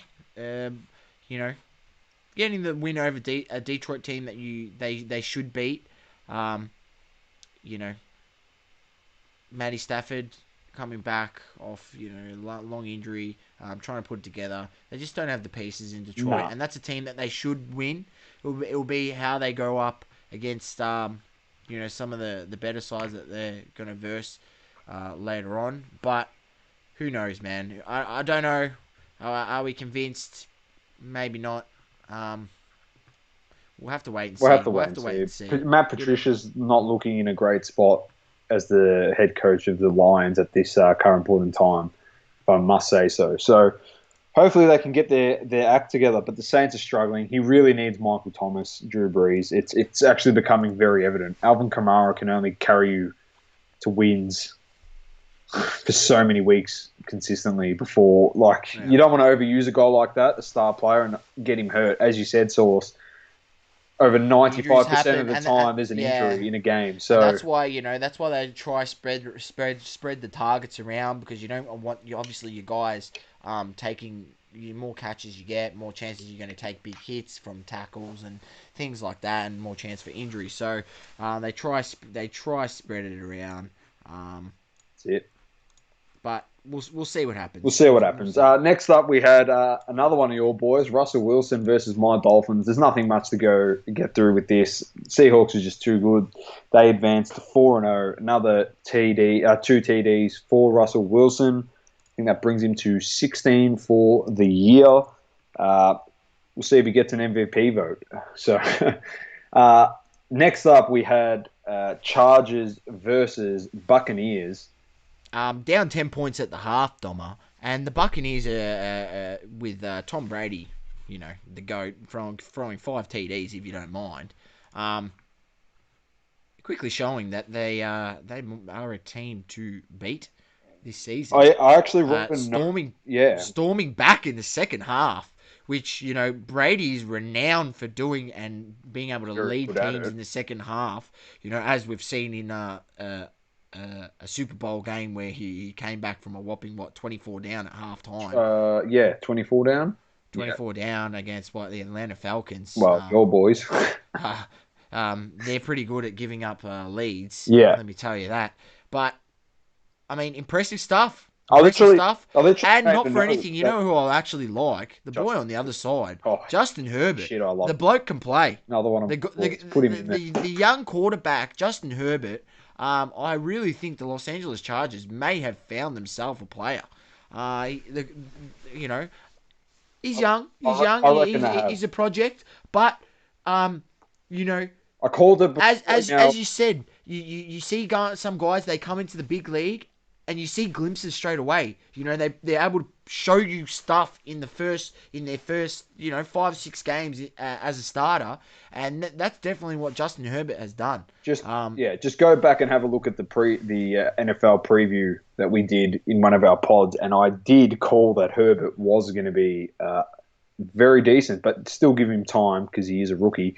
But I took one note in this game, and it was that if I am in the NFL Football League, the National Football League, I would start to get very concerned about the Tampa Bay Buccaneers, because the offensive power that they have is quite scary. Leonard Fournette did not even play in this game either. So, Leonard Fournette didn't even play, but old mate Ronald Jones I know, II played ran very for well. 20 carries, 111 yards, averaging 5.6 yards a carry. He was good. That's absolutely beasting, if you Tom don't Brady did mind. well as well. He went for -1 yard on the carry. I think he's only rushed for like 11 in his career or some crap. Oh, Yeah. shit. Anyway, That's next great. up, Ravens versus Washington. There's a lot of games that we really don't even have to get into this week. It's Yeah, look, Ravens too good. really Smash too good. Washington. That was a banker on that game. You got Cardinals, Panthers. Panthers Sprung him. sprung him, and Kyler Murray. Teddy Bridgewater is, he's no slouch. He's obviously not an elite quarterback, but he's no slouch. No. But you would have thought they still had quite a few injuries. The Panthers, could the Cardinals actually, able to string games together? But Kyler Murray, obviously still a second-year player, struggled a little bit in this one. And the Panthers were able to get the win. Definitely. Next up, we had Kirk Cousins. You like that? You Versus like that? he literally turned around to Bill O'Brien, the head coach, well, the former head coach of the Texans, who got fired, and said, "Hey, Bill, you like that?" Beat him 31-23. Bill O'Brien has lost his job, and Deshaun Watson is now looking for another head coach. Kirk Cousins, 1 TD, 68 QBR. That is much better than what he's done, but I still don't like the fact that he can only throw 1 TD, mate. Yeah, the team's stacked, in my opinion. And Dalvin Cook and Adam Thielen, I reckon they got a good they're They need to get a better underachieving. They need to get a better QB out there. I'm telling you, the Vikings side, they're able to. That defense is still Yeah, decent. defense is good. So I mean, that's what you want. They just Kirk Cousins, really? Kirk Cousins? Yeah, he's not going to get you far. He's You not going like to get you that? far. You like that? No, I don't like Kirk Cousins. Next No, I up, we don't. had I just like these quote. Next up, we had the Giants versus the Rams. Giants 0-4. Ugh. The best thing about this game was Jalen Ramsey trying to punch on with Golden Tate. Post game, there was a massive brawl in this, like all in.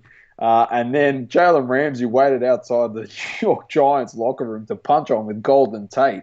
He stuck around, but clearly didn't come to blows. Next up, we had your boys, the Colts, got it done over the Bears. I mean, ugly, but we'll take it. You take it.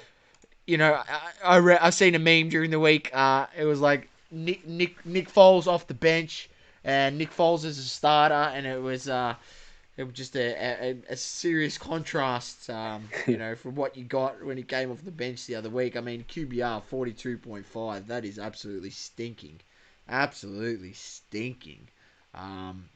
Throwing it 42 times, but only completing 26 of those. That's not good stuff. Not good It's at not all. Stuff. My boy, Josh Allen and the Bills got it done over the Raiders. He was very, very good in this. I mean, he's putting some good form together. Domma 4-0, the Bills. They're Stephon along. Diggs was a great addition to that team, and Devin Singletary is playing so well. They look good, but don't count out the Raiders. They look good as well. It's just better opposition. The best team in New York at the moment, Buffalo. Eagles versus 49ers. Carson Wentz. Give him a clap. Got to win in the worst division in football. Some of the worst teams in that division. 49ers couldn't get it done. Yeah. 2-2. I mean, this is how much the 49ers were struggling, Domma. I know, and they went to their third string quarterback, CJ Beathard, and not for anything, he had his QBR of 73.9, and the starter, Nick Mullins, had a QBR of 13.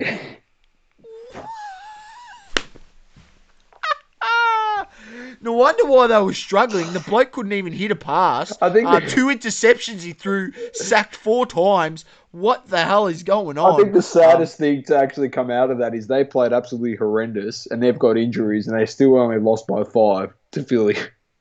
Yes, and the saddest thing about it is seeing how they were able to absolutely put the smack down on Giants last week.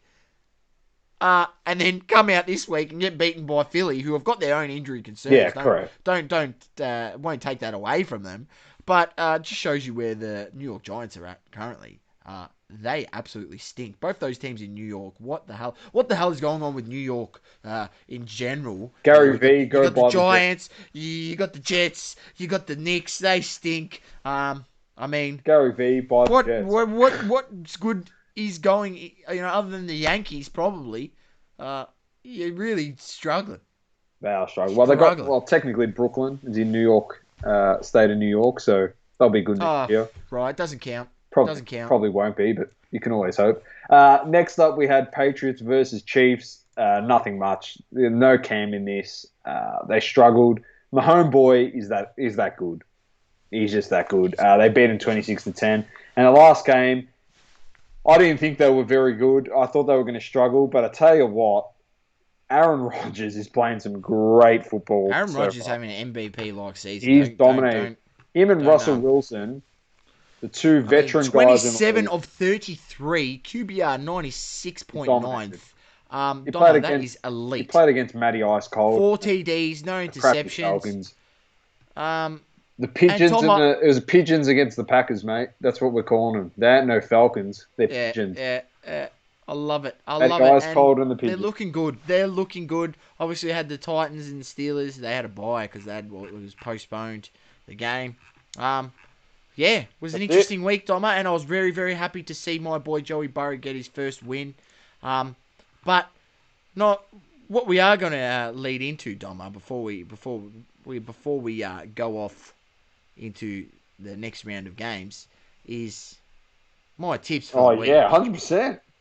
My tips for the week. Thank you very much, ladies and Have you gentlemen. been taking a record, mate? Because you Yeah, I have taken a record. I've got to update it. I will update it and put a little something out to see. I've got it all recorded here. I'll put something out on the socials and obviously put that into our highlight, which is on our Instagram page that shows you all the bets tracked so far.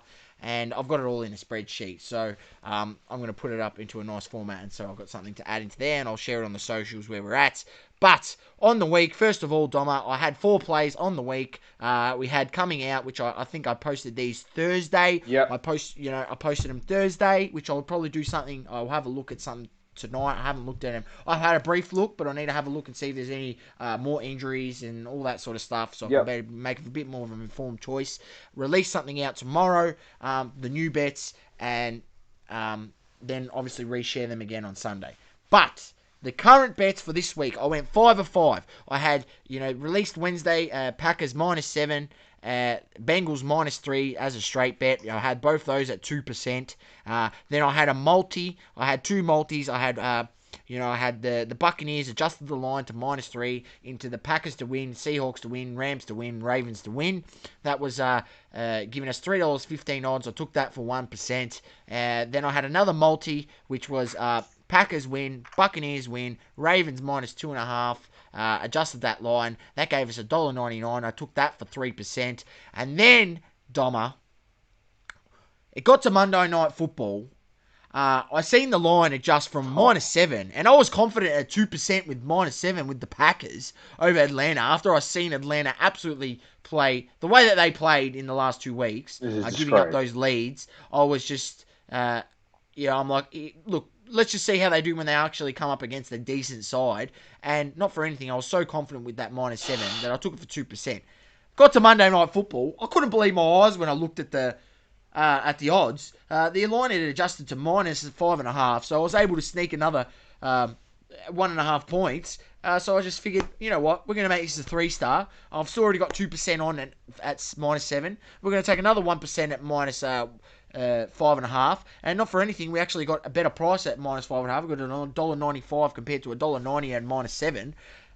So that's 5 for 5 for the week. Thank you very much, making money for the listeners out there. And I have broken down. That's 5-0 on the week, 5-0, and that is 11-7 on the year. So 11 wins, 7 losses. Sitting in the positive, Domma. I mean, a successful long-term punter, you want to sit somewhere between 55 to 65%. If you can sit in that range over a period of time, managing your bankroll, you are going to make money. So, very nice, very nice. More bets to come next week.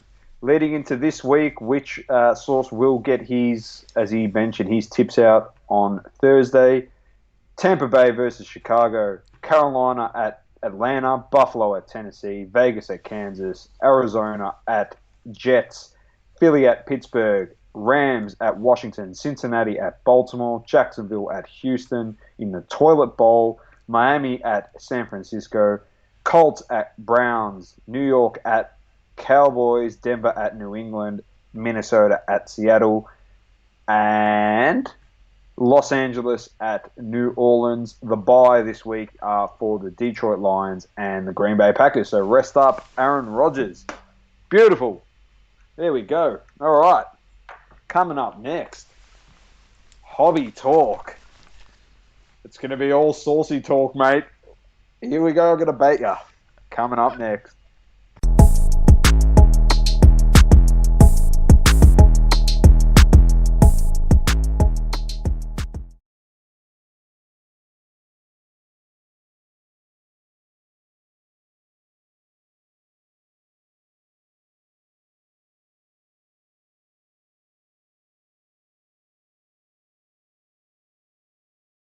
Three, two, one. All right, we're back. Hobby talk. We didn't have it last week. We'll actually give some updates to the viewers and listeners out there, Saucy. Unfortunately, we were going to give you a special podcast with Big Boy Movement 805, which we recorded, and unfortunately, the audio stuffed up again. We tested it 3 times. Saucy wasn't happy. I've never seen him so angry in my life. Genuinely, being serious with you, he cracked the absolute shits. I can understand why. We did test it, and then the program... We tested it 3 times, Domma, before we recorded. The program got to the end. I watched it, and I was like, oh, bloody hell. Anyway, you live and you learn. But we've got some big things coming anyway with Big Boy. We're changing our plan to it. It's not going to be in a podcast type setting like this. We're probably going to go to the Instagram TV format where one of us will interview him at a time on certain segments in the hobby. And then his listeners and our listeners, yourselves, will be able to actually ask him questions live and get them answered. So that's the way we're going to do it. Big Boy will feature a fair bit on this show, very consistently. We love working with him. Unfortunately, we haven't been able to put out our content. But yeah, great guy. He's a great character. If you haven't seen him, he's been dripping in those Mike Trout BGS 9.5 cards this afternoon. We absolutely love it. We love it. We love it. We love it. He's gone from, he had 10, he had 8, he had 9, he got 10. He's now got 12 Mike Trout Tops Update rookies. BGS 9. One I think was a PSA, but most of the BGS 9.5. So that is elite. Great work to him. Secondly, we did speak about it last week. Actually, before we get into that, I'm just going to tell you a bit about the hobby, what my time's been consumed by. If you don't know who they are, I actually found them through Saucey, but Pull Wax. Man, they've been ripping cards. They've ripped cards probably at 8 p.m. their time over there they're based in Canada, are they, Saucy? No, they're based in States. I think they're based in California. Based in Cali. I think some of them from Canada, I think. I'm not sure. Don't quote me on that. But they're based in the States, 8 p.m. Their time, they just go on there and they rip boxes, man. They've just been ripping NT. They do crazy stuff. I've seen them do 24-hour rip. 24-hour rip party. They rip for 24 hours. Bro, they're sick. Pull Wax, that's the name. It's at Pull Wax. Shout out to Lil P. Loving his work. You love Lil P. I froth Lil P, man. He's a gun. And another guy, Sniper Manus, man. He has just been elite. Jimmy. He's just awesome. He pulled a massive golden winning ticket, Zion Williamson, which was crazy. Man, he's awesome. He actually featured today. If you have not seen Sniper Manus pull that Zion Williamson, go watch him pull it. He gets rowdy. He gets shirtless. Oh, he's elite. It's hilarious. I'm pretty sure there's an IG TV on Pull Wax. Just go. We'll share it on the socials, man. We'll share it on the socials. You got to see the celebration. This is one of the greatest celebrations for pulling a card I've ever seen. I loved it. That's what it's all about. It's what it's all about when you pull those monsters, Domma. That's what it's all about. Definitely. Get on to them. As we have mentioned before, we always give our boys Cherry Collectibles a plug. Grayson and the gang down there. Appreciate their work as well, along with West Oz Cards, who we love their work as well. And there's many out there.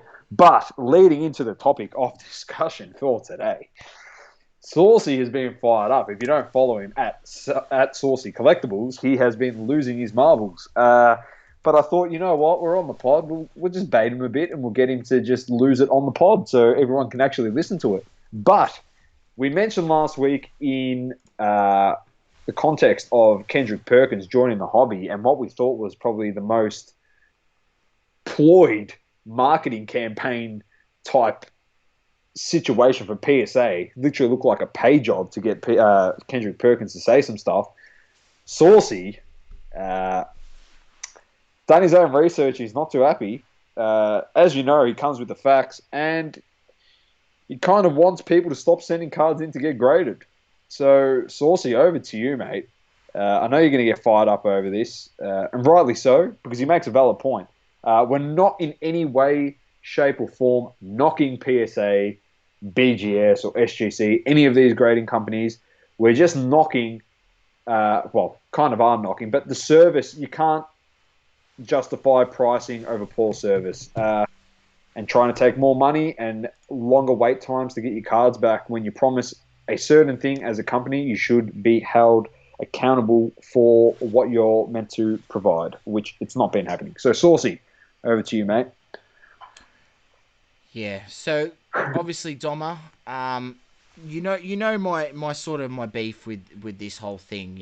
For anyone out there who isn't familiar, PSA, they are actually a public traded company, meaning they are on the Nasdaq stock exchange. Um, they are under the code CLCT, Collectors Universe Incorporated. Now, if you go have a look at their year to date, oh, actually, Doma, you know what?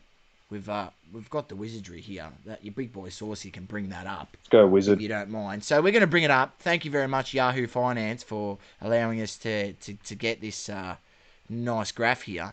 As you can see, April this year, what's that here? The bottom of this, April, which was probably just post sort of COVID. COVID's just sort of started in. Now we are rolling up. This is the last 6 months of growth. They are seeing all-time highs in stock at 58. 58 a share. Now I'm not 58 a share. There is so much money being pumped into them at the moment, Domma. I'm not exactly sure where I can find their financial data, but I did find their financial data and their total revenue. Here we go. So the total revenue, annual, we're going to go annual. The total revenue on this year is already 78, nearly 79 million, right? And the year hasn't finished, ladies and gents. Last year they finished with 72 million total revenue, their last financial year. And this financial year, they're already sitting on 78 million. So you got to So imagine there's they're still, going to trend towards probably about 100 mil by the end of the year. The way yeah, it's going. by the end of the year. But also don't forget it's the end of also the financial year because the financial year ends on the 6th. Oh, yeah. Um, Yep. as far as I know, I believe it's the same because that's the date they've got here. So they potentially by the end of this financial year could have a total revenue of somewhere around 140 million. Let's give or take, maybe. That is humongous growth. Now, with that humongous growth, there has to be some sort of responsibility for as a company that wants to grow. Currently, with PSA, they have increased their prices again. So now cards under 99. I just use this as a base because this is most people are sending these cards. Obviously, if they increase their pricing, they're increasing it across the board. They're not just increasing it for that one and then not increasing it for your higher value cards. They're going to increase it for everything. And I understand there's money to be made. It's the biggest it's ever been. But at this point in the hobby, they are continuing to increase their price. Their stock prices continue to increase, as you can see here by the chart. But they are now offering a far inferior service than they have ever before. You send in a card that's on a 45-day sub. A year ago, that was at least it was manageable. It was around about 60 days. So it was maybe an extra 15 days. It was okay. Now that's getting to 3 months, 4 months. And if you're someone like me here in Australia, where you send it in a bulk sub, that's actually 6 months you wait. Right? So based off the logistics and all these That sort is of things. 180 Um, days, ladies and gentlemen. So that's half a year that you essentially wait for me. And for the guys over there, it's minimum 3 months. Some push on 4 months. When does it stop? And I asked the question on my socials. Um, if PSA made their under 99 sub 20 USD per card and it still took 90 to 120 days to get the card back, would you be happy to pay it? And it was a simple yes or no. Out of that, I got, only 16 people responded, Domma. But I got 12 people that said no, they wouldn't be happy to pay it. They wouldn't be happy. And I had 4 people saying yes. Well, those 4 people that have said yes, you know nothing about the world of service. You know nothing about the world of business. Because that is not the way a business should be run. If you increase your prices, well, your service should get better. The fact that we are rewarding them with mediocrity and severe care for their customer and end consumer is a beyond a joke. Not only with their share prices, right, as you can see, but also with our just willingness to accept these price hikes and continue to pay it. For the record, they have increased their price on their under 99 card from 12 months ago, Domma. From it used to be $8, 8 USD a card, or $8.50 or $9. They've increased it to 16 USD. That's 100% increase, nearly 100% in 12 months. No business in the world increases their margin of profit 100% in 12 months. That's unheard of stuff. That's literally unheard of stuff. You can do it. You can do it if you increase your service. If you give it a better quality. And that's exactly where I'll bring it back to, Domma. That's fine. Increase your money, make more money. There's more cards being sent. But when does the buck stop? When does it stop to a point where, at this rate, we're happy to just keep paying it. People are happy to keep paying it and keep getting their cards back in 3-4 months. Then it's going to be $18. It's already 16. Then it's going to be 18. Then it's going to be 20. Then it's going to be 22. It's going to be 24. And then it's still going to be waiting 3 months. Still going to be waiting 4 months. A lot of this news, a lot of this share prices, it goes up. Obviously, you got guys in the hobby who are they're in this whole aspect. They're really drawn into the growing of cards. And, as I've spoken about, I think this is just the tip of the iceberg. But with this, has to come. There has to be transparency. Has to come. There has to be transparency, and that comes with the grading companies. They're not doing a good enough job in,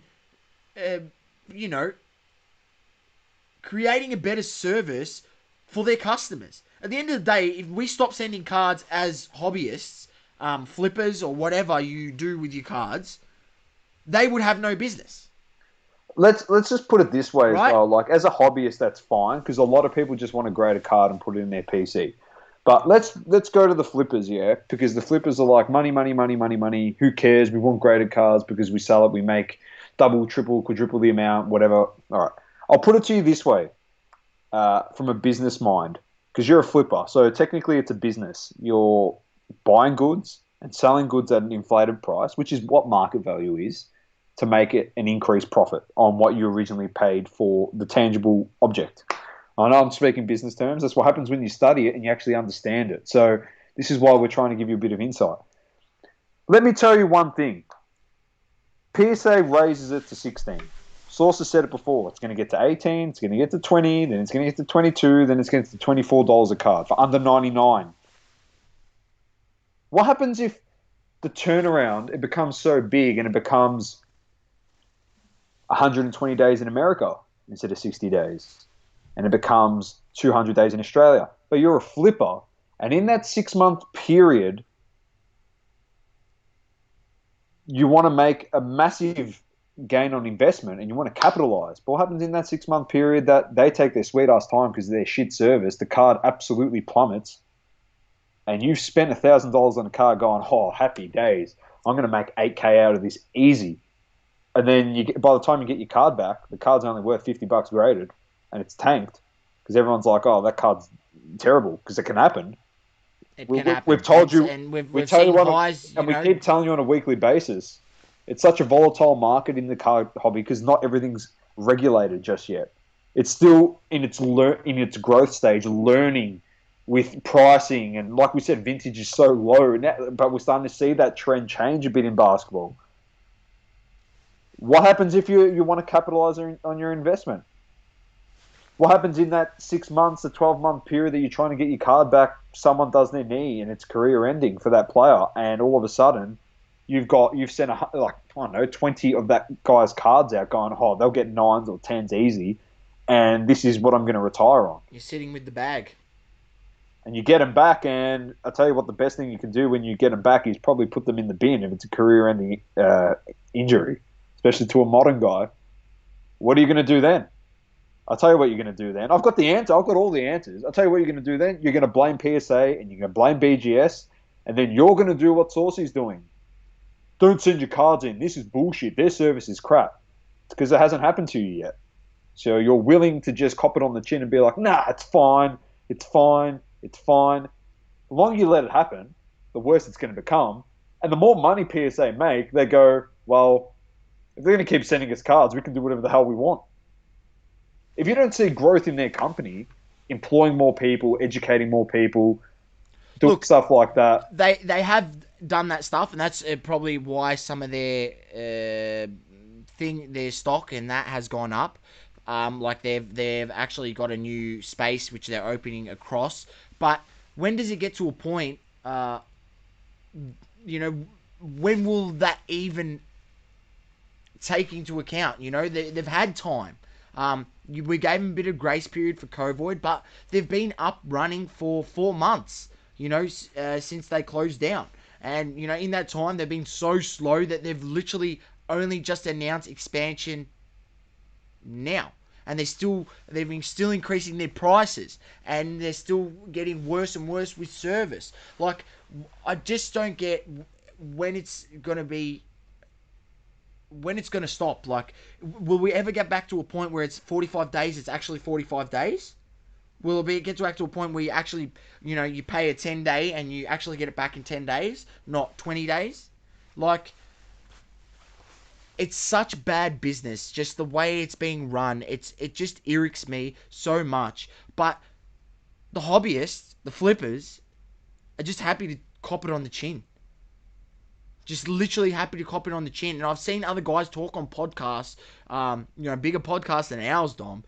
They've even got a lot more followers than us, and they're talking about grading cards is the only way you should be buying and selling cards because it's easy to thing, and if you can afford to hang on to the card and be be stuck with that money sort of in hold for 3 months, and while you wait for your cards to get back, you can still make so much good money, and that's what people keep seeing. They keep seeing those dollar signs rolling through their eyes, right? But how about being abused as a customer? Because you're being abused, yeah? Like, by these companies. Not all of them. I'm just using PSA as an example. They are obviously the biggest company. But the best, apparently. The best, apparently. If you don't grade with them, there's no point grading.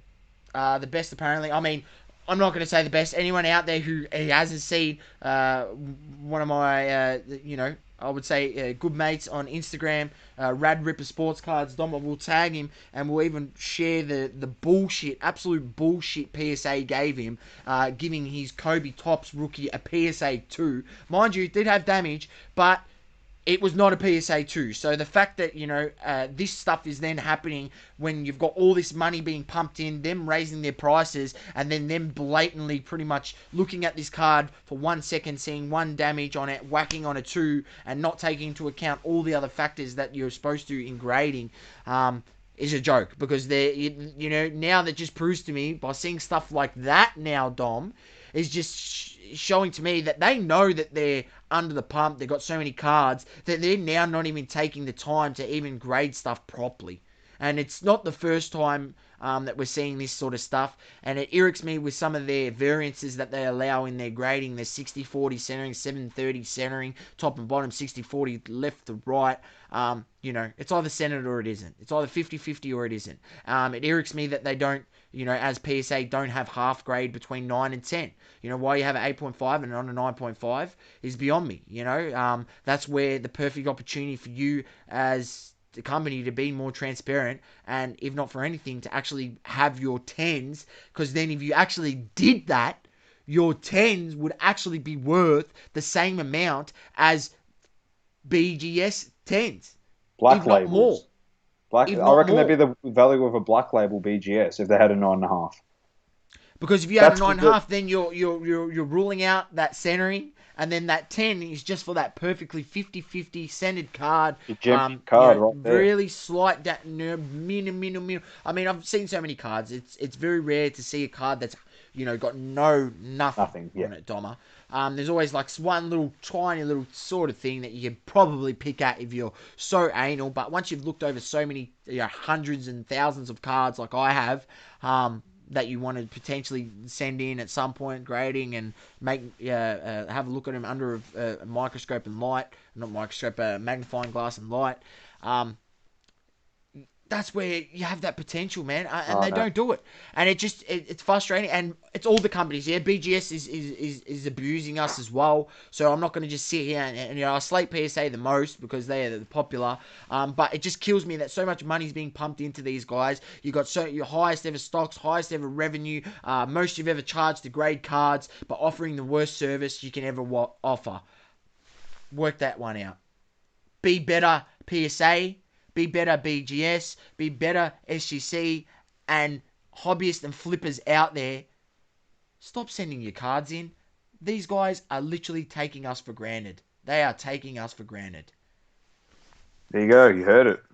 That's hobby talk for you. Bit of a somber one, but you know,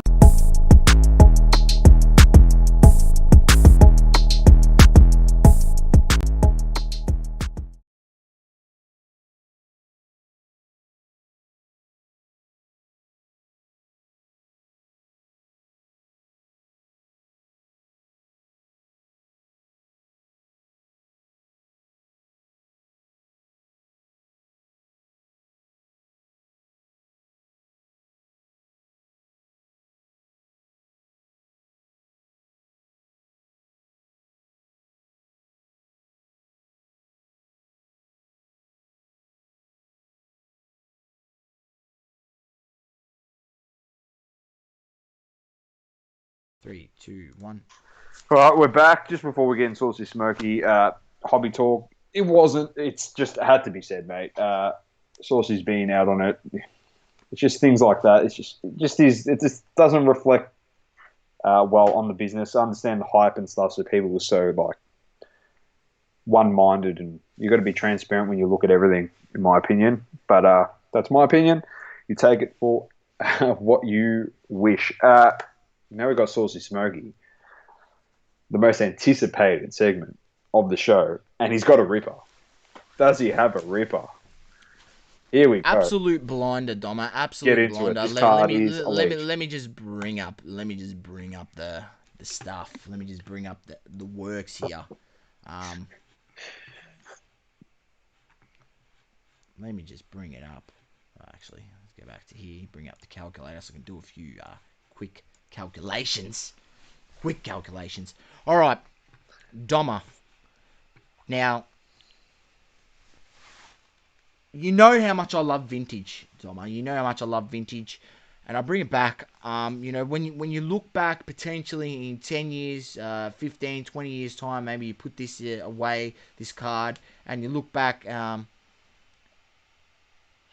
you're looking at essentially, the way that people start talking about these cards is art, right? You're looking at a piece of art, obviously preserved in the slab. You want to try if you can secure one in the slab. If not, potentially, getting a raw one is more than viable. This is definitely a card that anyone can afford at some level, and I still can't believe that they're so cheap. But the guy we're talking about, I've talked about him before.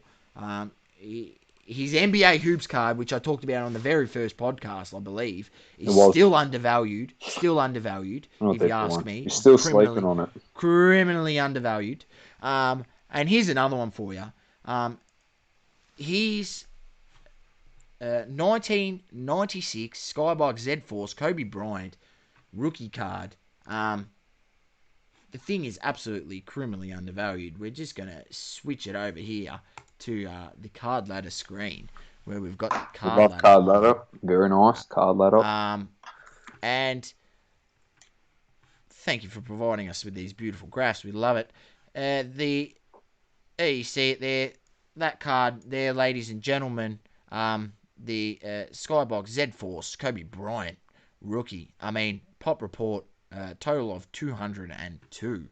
202, if you ask me. And we'll have a look here. I've got the pop reports up ready to have a gaze at PSA. So we've got 1,565 graded total, right?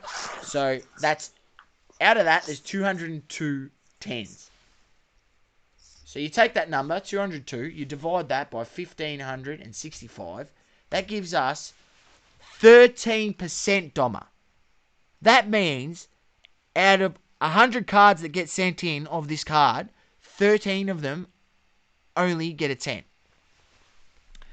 That is crazy stuff. That literally means that those 10s are so rare. Even though you might be able to still buy this card, you can still buy it raw for 10 USD to 20 USD. But the matter of the fact is, because it's so hard to grade, though most chances are that card you buy raw is going to be pretty average and most likely not going to be in a condition to grade. Now, if you have a look at this, now we've got 603 nines plus 202. Divide that plus the 10s. Divide that by 1565. That gives us a gem rate of 51%. Now, not for anything, Domma. There are modern cards out there that are actually gemming at a PSA 10 that are at a higher rate than that of 51%. So, ladies and gents, the PSA 9, well, I was just looking at some Zion hoops before. We will look up the price here. Thank you very much to 130 Point. We'll chuck them in on the tag. Now, we'll look up the PSA 9. Now, the fact that it's 51% gem rate on the PSA 9, that is criminally undervalued, ladies and gentlemen. Only 110 USD for a card which is so hard to grade. That 9 is essentially a 10 of some modern cards when you think about it in that scheme of things. So, with the dark borders, the dark edges, and not for anything, you are buying the greatest Laker to ever put on a Laker jersey. So you're buying a grade of the game. And when you have a look back over time, not only you're buying a guy who's won obviously 5 championships, I go on about this whole thing about buying accomplishments, but you're buying a guy who solidified his place in basketball history, and it's Kobe. It's Kobe. You know, everyone knows Kobe. And in 20 years' time, where you got my generation that grew up with Kobe, maybe even a bit before my time, the guys being born probably in the 80s, 80s into 90s, sort of around there, maybe, with obviously peak 85 to 96 sort of being main Jordan era. Those guys that were sort of born in 85 and that would have come up, and Kobe would have been the guy. Even like me, Kobe was, my guy as being a Lakers fan. So, you're buying a piece of history, and that PSA 9 is so undervalued. I mean, here's another one, went for 136, 125. I would look out for this card, man. And, you can buy. We'll just put it in here just to give people have a look at the prices in a sense. It's a nice here card. we go. A raw one for 23, 22. You might be able to pick up something else, but let's be honest. Even picking up, if you just want to get something slabbed for your collection, I mean, why wouldn't you buy a PSA 7 for 25 when the raw card is going for 22 and it's probably going to grade a PSA 7 anyway? So, when you think about it like that, grab the slabbed card if you don't want to spend too much. But this is the card, Domma. This is the card. We've seen the trajectory sort of the last 3 months. There's obviously been only 8 sales on a PSA 10 level, but when you think about it, there's only 210 PSA 10s, and not for anything, we'll have a look at the Beckett. Up on the Beckett site, you've got they've graded 1,152 Domma. And Wow. they've got even a harsher gem rate of 9.5 or higher. There's only one BGS 10. There's no black label. And let's run that number. 73 divided by 1152. That's actually a gem rate, Domma, of of 6%, sorry. That is a gem rate of 6%, meaning that out of 100 cards, only 6 of those BGS gives a 9.5 or higher. This card is criminally undervalued. The fact of the rarity and how hard it is to grade is, and the way the market is going, and you hear guys talking about everyone wants to buy graded, and I'm sure they do. So why wouldn't you? I think I'm not exactly sure Yeah. how much the graded of this BGS cost. We can have a look and see what one sold for. There you go. I mean, a BGS 8.5, even that is undervalued, Domma. $41. You Yeah, get it's it pretty good. slabbed. That's pretty good. It's pretty good. That's an extra $20, and not for anything. The raw card costs 20. Now for me, it cost me $50. Subbing through our mates at Cherry to BGS, cost $50. That's how much their sub cost to BGS, 50 AUD. So if I'm to buy that card raw from the United States, put in ship my cards, send it over with costs, and then send it for $50 to get it graded with BGS, that card ends up being more than me just securing that 8.5 for $46. So I would probably go down that route. You need to take all that into account. Here Shout we out go, to Ship My BGS. Cards as well. Yeah, ship my cards. They are a very good service if you live outside of the United States and are buying quite a few cards in the States. Definitely something you need to look into in terms of being able to save yourself on shipping costs. And the BGS 971.90. When you have a look at the It's Beckett pretty good. report. When you have a look at the Beckett report, you add that 73 to the 9s, which is 333. That's a total number of 406. You divide that by 1152. That's actually 35%, Domma. That is crazy low. That is crazy low. Meaning that those BGS 9s are so undervalued in the scheme of things and how hard this card is to grade. This is a true gem. This is going to be an art, something to remember. One of the greatest basketball players to ever walk the planet, the greatest Laker to ever walk the planet. I'm trying to look for a BGS 9.5 sale. I mean, I know there is one up on eBay for about 550 USD buy now. I'm not sure if there's been any recent sales on it. I'm just trying to look through here. Let's type in BGS 9.5. That will probably help our cause. But go on, Dominic, you were saying? No, it's just the way I look at it is that 7 uh, is grave value for $29. In all honesty, you buy the card for 20 and then you got to grade Here it. you go. You So grade it for 18 sold USD. 415 Domma. Yeah. At BGS 9.5. You know, So you know what I mean. You get that PSA 7, for example. You're not going to get it. Like, just calm down, everyone. You're not going to just go out and go, oh, I'm going to get 10s and 9s. It's a hard card to grade. Clearly, yeah, as mentioned. But you think and you go by the Domma, it's PSA. from 1996. I know. So It's his rookie. So how old is the card? 24. 24 years old. That's Colby. That's it's going to be difficult. Guys having to look after it. All those ones you're seeing raw, they're probably already been looked over to get graded. I just think about it though. Like, just think about it. 20 USD to buy it raw. It's 27 to buy it graded. It costs $18 to grade the card. Effectively, if you get a 7, you've spent 38 USD and you lose out. Yeah, I understand you could say, yeah, but I could get a 9 or an 8. Yeah, but just buy the 7. The 7, these cards in a later date, people are going to start valuing 8s and 7s and stuff a hell of a lot more. They're severely undervalued. If you can get 8.5s and 8s, people are going to start putting respect on those cards, especially once they get older. You just go back and you look at those old football cards from the 60s. If you're getting PSA 7s and PSA 5s, and they're worth hundreds and hundreds and hundreds of dollars, yeah, it's going to happen to these cards. Eventually, that's it's going like to happen. that's like the obviously the Mickey Mantles and all that Yeah. stuff, like old baseball cards. Everyone even low graded is everyone demanding laughs. money. Everyone So picking up like a BGS 8.5 for 40 USD, I'm telling you, I mean, this is not a card. Maybe it's a card you might be able to make a quick flip on if you buy it now. If that's your go, you buy them now and flip them. Obviously, when they do a special induction for Kobe into the Hall of Fame, that's an opportunity there.